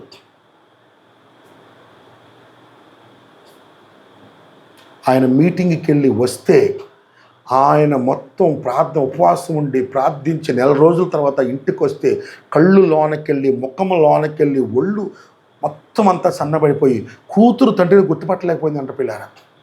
ఎవరో కొత్త ఆయన వచ్చాడమ్మా అని. సంఘం అంత అపోస్తల కార్యాల్లోకి రావాలని, నిజమైన బోధలోకి రావాలని, అపోస్తల బ్రతకాలని తప్పించిపోయాడు, ఏడ్చాడు, తల్లడిల్లిపోయాడు. నాకు రాజకీయాలు వద్దు తండ్రి, నాకు పెత్తనం వద్దు, నిన్ను ప్రేమించి ఒక నిజమైన సంఘాన్ని నేను చూడాలి. నీ కోసం తల్లడిల్లిపోయే వాళ్ళని చూడాలి. ఏదో డబ్బు కోసమో రాజకీయాల కోసమో ఏటి కోసం వచ్చే క్రైస్తవులు కాదు. నా తండ్రి నాకు కావాలని తల్లడిల్లిపోయే క్రైస్తవుడు, నా దేవుడు నాకు కావాలని తల్లడిల్లిపోయే యథార్థపరుడు. ప్రపంచంలో ఏ మూల ఎక్కడున్నా అలాంటి వాడికి నేను మార్గం చూపాలి. వాళ్ళందరి కోసం నేను కష్టపడతా, ఇన్ని అవమానాన్ని నిలబడతా ప్రభు అని నిలబడ్డాడు పిల్లారా. ఆయన కూడా ఒక ప్లాన్ చేసి, రోమన్ క్యాథలిక్ యొక్క ప్లాన్తో స్కెచ్ గీసి ఆయన్ని ఒక కారులో మర్డర్ చేశారు. చాలామంది అనుకోవచ్చు అది యాక్సిడెంట్ అని, but it is a pre planned murder. ప్రవక్త తెలుసు కూడా ఆయన చంపేస్తారని, ఆయనను భయపడలేదు. ఎందుకంటే చనిపోయే ముందు చెప్పాడు, ఒకరు నిన్ను వెళుతున్న దారిలో చంపుతారని తెలిస్తే నువ్వు వెళతావా బ్రదర్ అని. చనిపోయే ముందు రోజు ఒక బ్రదర్ వస్తే ఆయనతో మాట్లాడాడు. నేను వెళ్ళను బ్రదర్ అన్నాడు. నేనైతే వెళతాను అన్నాడు. అని చెప్పింది కూడా, నువ్వు వెళుతుంటే ఆర్బడిల్ అనే ప్లేస్లో ఒకడు సుపారీ తీసుకొని నీ కోసం ఒక వెహికల్ పెట్టి ఒక తాగిన వాడిని అక్కడ పెట్టినట్టుగా సృష్టించి నేను కారులో వచ్చి చంపితే అలా జరగబోతుందని నీకు తెలిస్తే నువ్వు పోతావా అని అడిగాడు. నేను పోను బ్రదర్ అన్నాడు. నేను పోతానన్నాడు. నిజంగానే తర్వాత రోజు వెళ్ళాడు. అని ఏం చెప్పాడో అదే జరిగిందాడ. నన్ను చంపినా పర్లేదు ప్రభా, నేను సత్యం కోసం నిలబడాలి. చాలా తక్కువ మంది అలా జీవించగలరు పిల్లరా. మనం ఒక యుగంలో ఉన్నాం. ఈ యుగానికి ఒక ప్రవక్త ఉన్నాడు. ప్రవక్త ద్వారా వెళ్ళావా రైట్ రూట్లో వెళతావు, లేదా మోసపోతావు. Be careful. ఆమేన్. చిన్న ప్రార్థన చేసుకుని ముగిద్దాం. పరిశుద్ధుడా, పవిత్రుడా, మార్పులేని దేవా, యుగముల కోడల్లో మమ్మల్ని ఉంచిన దేవుడా, సత్యస్వరూపి నీకే స్తోత్రము. అద్వితీయ సత్యదేవుడా స్తోత్రము. ప్రతి కోడలిలాగే నాయన ఇప్పుడు కూడా మా ముందు ఒక కోడలు ఉంది ప్రభా.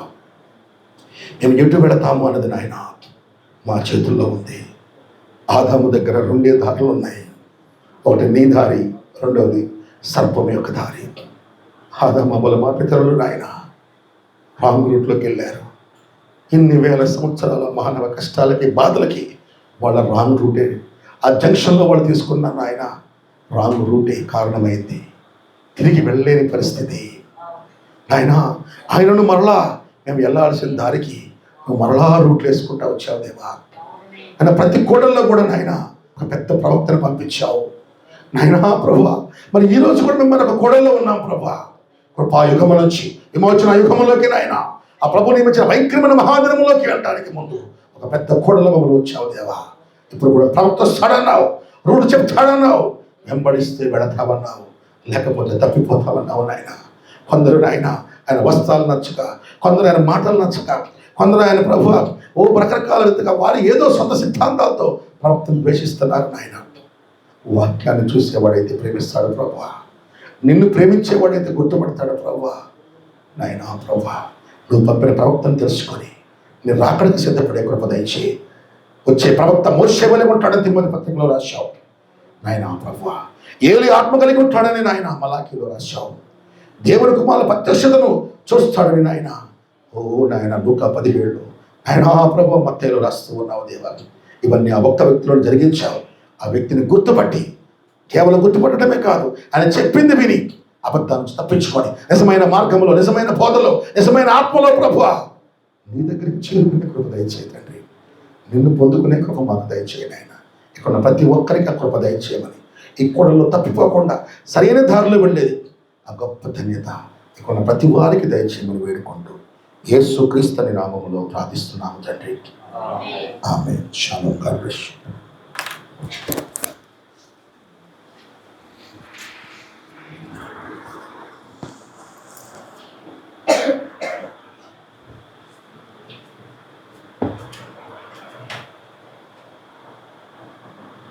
Praise the Lord. Amen. Hallelujah. నిజంగా దేవుడు ఎంత అద్భుతంగా మనతో మాట్లాడుతున్నాడు, ఎంత అద్భుతంగా దేవుడు మనల్ని దర్శిస్తున్నాడు. మరి ఈ వాక్యాన్ని వింటున్న మీరందరూ నిజంగా ధన్యులని, దీవించబడుతున్నారని నేను నమ్ముతున్నాను. ఇక్కడ ప్రత్యక్షంగా మాత్రమే కాదు, పరోక్షంగా లైవ్లో కూడా అనేక ప్రాంతాల నుంచి ఈ వాక్యాన్ని వింటున్న వారు, వాక్యం విన్న ప్రతి వారు దీవించబడుతున్నారని నమ్ముతున్నారు. ఆమేన్. చాలా అద్భుతమైన సంగతులు, చాలా బలమైన లోతైన సంగతులు. మరి మీరు ఎంతమంది గ్రహించగలుగుతున్నారు? బహుశా మీరందరూ దేవుని వాక్యాన్ని అర్థం చేసుకుంటున్నారని నమ్ముతున్నాను. ఆమేన్. మనము జంక్షన్లో ఉన్నాం, కాలం యొక్క కోడల్లో ఉన్నాం. మనము సరి అయిన విధానములో వెళితే మనం వెళ్ళాల్సిన గమ్యానికి వెళుతాం. ఒకవేళ మార్గం తప్పితే అక్కడ నిన్ను రక్షించడానికి నీ దేవుడు కూడా రాడు. అంత ప్రమాదకరమైన పరిస్థితి. ఒకప్పుడు అజ్ఞాన దశలో ఉన్నాం, కానీ దేవుడు ఈ కాలానికి తన వాక్యాన్ని పూర్తిగా తెరిచాడు. తన వాక్యాన్ని పూర్తిగా తన సంఘానికి బయలుపరిచాడు. ఇప్పుడు వెళ్ళి ప్రభా నాకు తెలియదు, పొరపాటు ఏంటంటే కుదరదు. దేవుడు నీకు తన పూర్తి వాక్యాన్ని ఇచ్చాడు. నీకు ఇవ్వబడిన వాక్యంతో నమ్మకంగా చాలా చాలా జాగ్రత్తగా అడుగులు స్థిరపరుచుకొని ముందుకెళ్తే తప్ప మనం తప్పిపోయే ప్రమాదం చాలా ఉంది. ఈ లోకములో మనకంటే గనులు, బలవంతులు, జ్ఞానవంతులు, గొప్ప గొప్ప బోధకులైన వారు ఎందరో కూలిపోతూ ఉన్నారు మన కళ్ళ ముందు. ఇదే వర్తమానాన్ని కూడా సరిగా అనువాదం చేయకపోయినా, ఈ వర్తమానాన్ని సరిగా నమ్మకపోయినా, ఇదే వర్తమానానికి తప్పుడు అనువాదం చేసిన, తప్పుడుగా అర్థం చేసుకున్న చాలా చాలా ప్రమాదం అండి, చాలా ప్రమాదం. ఇదేదో 4 గోడల మధ్య జరుగుతుందని ఇక్కడ ఏదో చిన్న గుంపుగా కూడుకొని మనం వింటున్నామని కాదు. ఇది విశ్వవ్యాప్తంగా ఇదే వాక్యం ఒకటే, దేవుడు ఒక్కడే, విశ్వాసం ఒకటే, బాప్తిస్మం ఒకటే, మనకు ఒకే ఒక పరలోకం ఉంది. మనమందరం వెళ్ళాల్సిన స్థలం ఒకటే ఉంది. నిజంగా ఈ కాలానికి దేవుడు ఒకే ఒక నిజమైన ప్రవక్తనిచ్చాడు. Praise the lord. ఆ ప్రవక్తని నమ్ముదాం, గుర్తించుదాం. ఆ ప్రవక్త ద్వారా ఇయ్యబడినటువంటి సత్యాన్ని జాగ్రత్తగా దాన్ని మనం పొందుకొని దాని ప్రకారం మనం ముందుకు సాగుదాం. దేవుడు మిమ్మల్ని అందరినీ దీవించును గాక.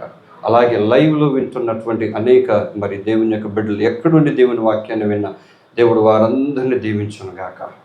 ఆమేన్. ఈ సమయంలో అందరం లేచి పడదాం.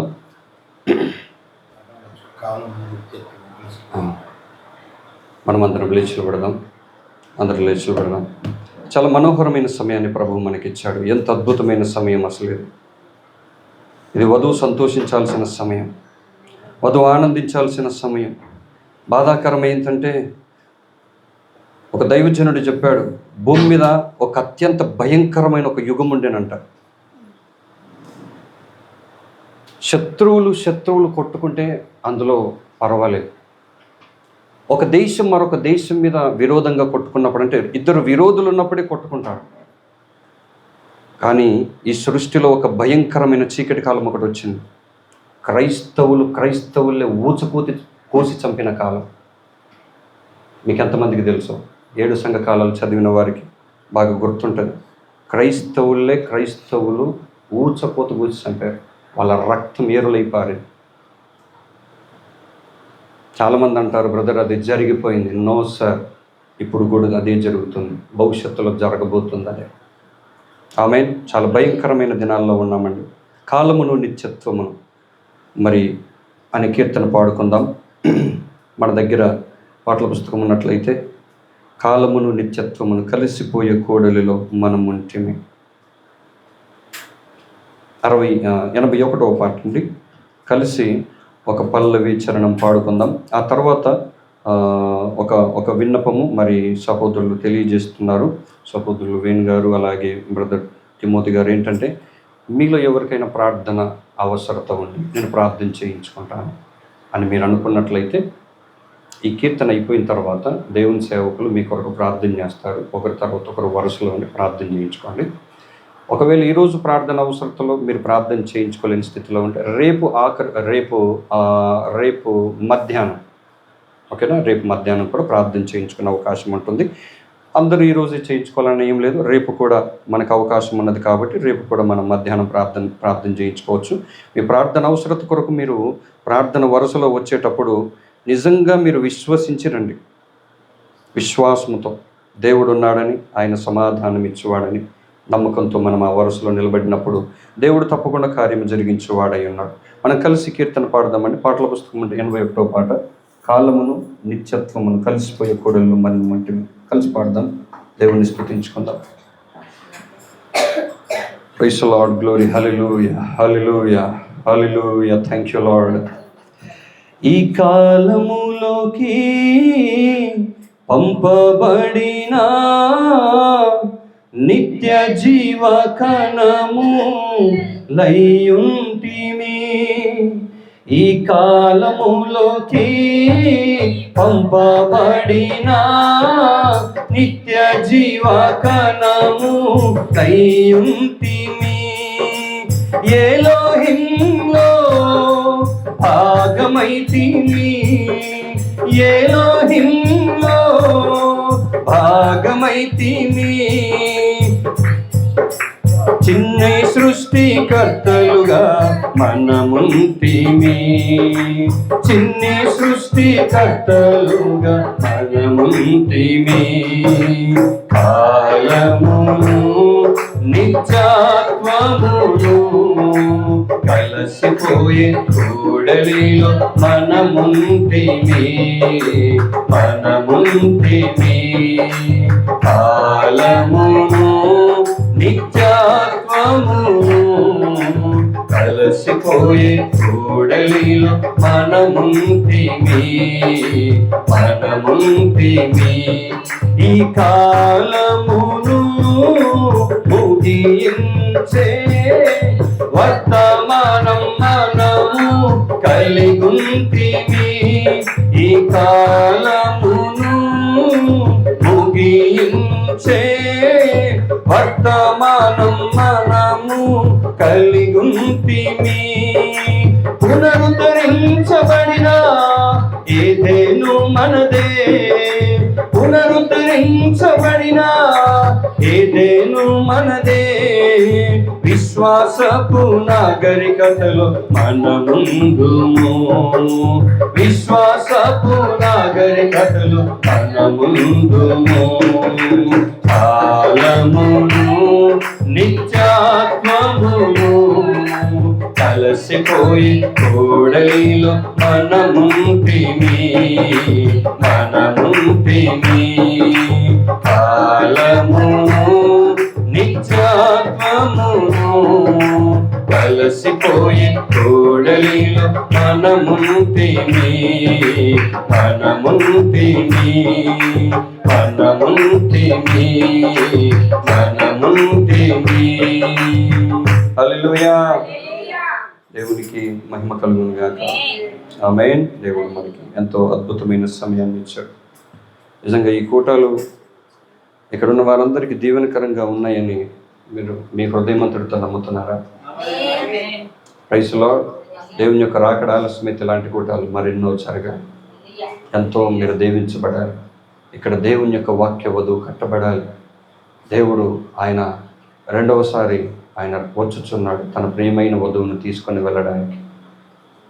అనేక గందరగోళాలు ఉన్నాయి. ఏ గందరగోళానికి తావేయొద్దు. నీ యొద్ద పరిశుద్ధ గ్రంథం ఉంది, ప్రవక్త వర్తమానం ఉంది. వాటితోనే జాగ్రత్తగా ఉండండి. మరి ఏ బోధను కాక. Praise lord. మీకు ఏదైతే బోధ అనుగ్రహించబడిందో దానితో మాత్రమే ఉండండి. Very be careful. Very be careful. నేను మీ సహోదరుడిగా మీలో ఒక్కడిగా నేను మీకు ఇచ్చే ఒక సలహా ఏంటంటే, అవ్వమ్మ తనకివ్వబడిన వర్తమానికుని యొక్క వర్తమానంతో పాటు దారిన వెళ్ళే మరొకడి వర్తమానం కూడా వినింది. పరిశుద్ధ గ్రంథం చెప్తుంది, వినుట వలన విశ్వాసం కలుగు. నువ్వు ఏదింటే దానికి సంబంధించిన విశ్వాసం వచ్చేస్తుంది.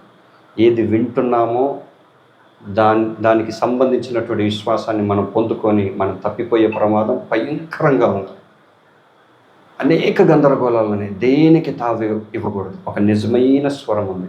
ఆ స్వరాన్ని పట్టుకున్న ప్రయత్నం మనం చేయాలి అంటే మనకి ఎక్కువ ప్రార్థన అవసరం, మోకాళ్ళ అనుభవం అవసరం, పరిశుద్ధాత్మ యొక్క నాయకత్వం అవసరం. ఆయన వచ్చినప్పుడు మనల్ని సర్వసత్యంలోనికి నడిపిస్తానన్నాడు, కానీ మిమ్మల్ని గందరగోళానికి నడిపిస్తానని దేవుడు చెప్పలేదండి. Praise lord. సో అంత నమ్మకమైన దేవుడిని ఈరోజు మనం ఆరాధిస్తున్నాం. మంచిదండి. మరి ఒక చిన్న ప్రార్థన చేద్దాం. ఆ తర్వాత మరి కుటుంబం ముగించబడినట్టు మనము మీకు ఏదైనా ప్రార్థన అవసరం ఉంటే మరి మీరు ప్రార్థన చేయించుకోవచ్చు. ఒక చిన్న ప్రార్థన కొరకు తలలో వంచుదాం. అందరం కళ్ళు మూసుకుందాం. అందరం కళ్ళు మూసుకుందాం. ప్రార్థన చేసుకుందాం. తిమోతి బ్రదర్ వచ్చి చిన్న ప్రార్థన చేస్తారు. అదే ముగింపు ప్రార్థన.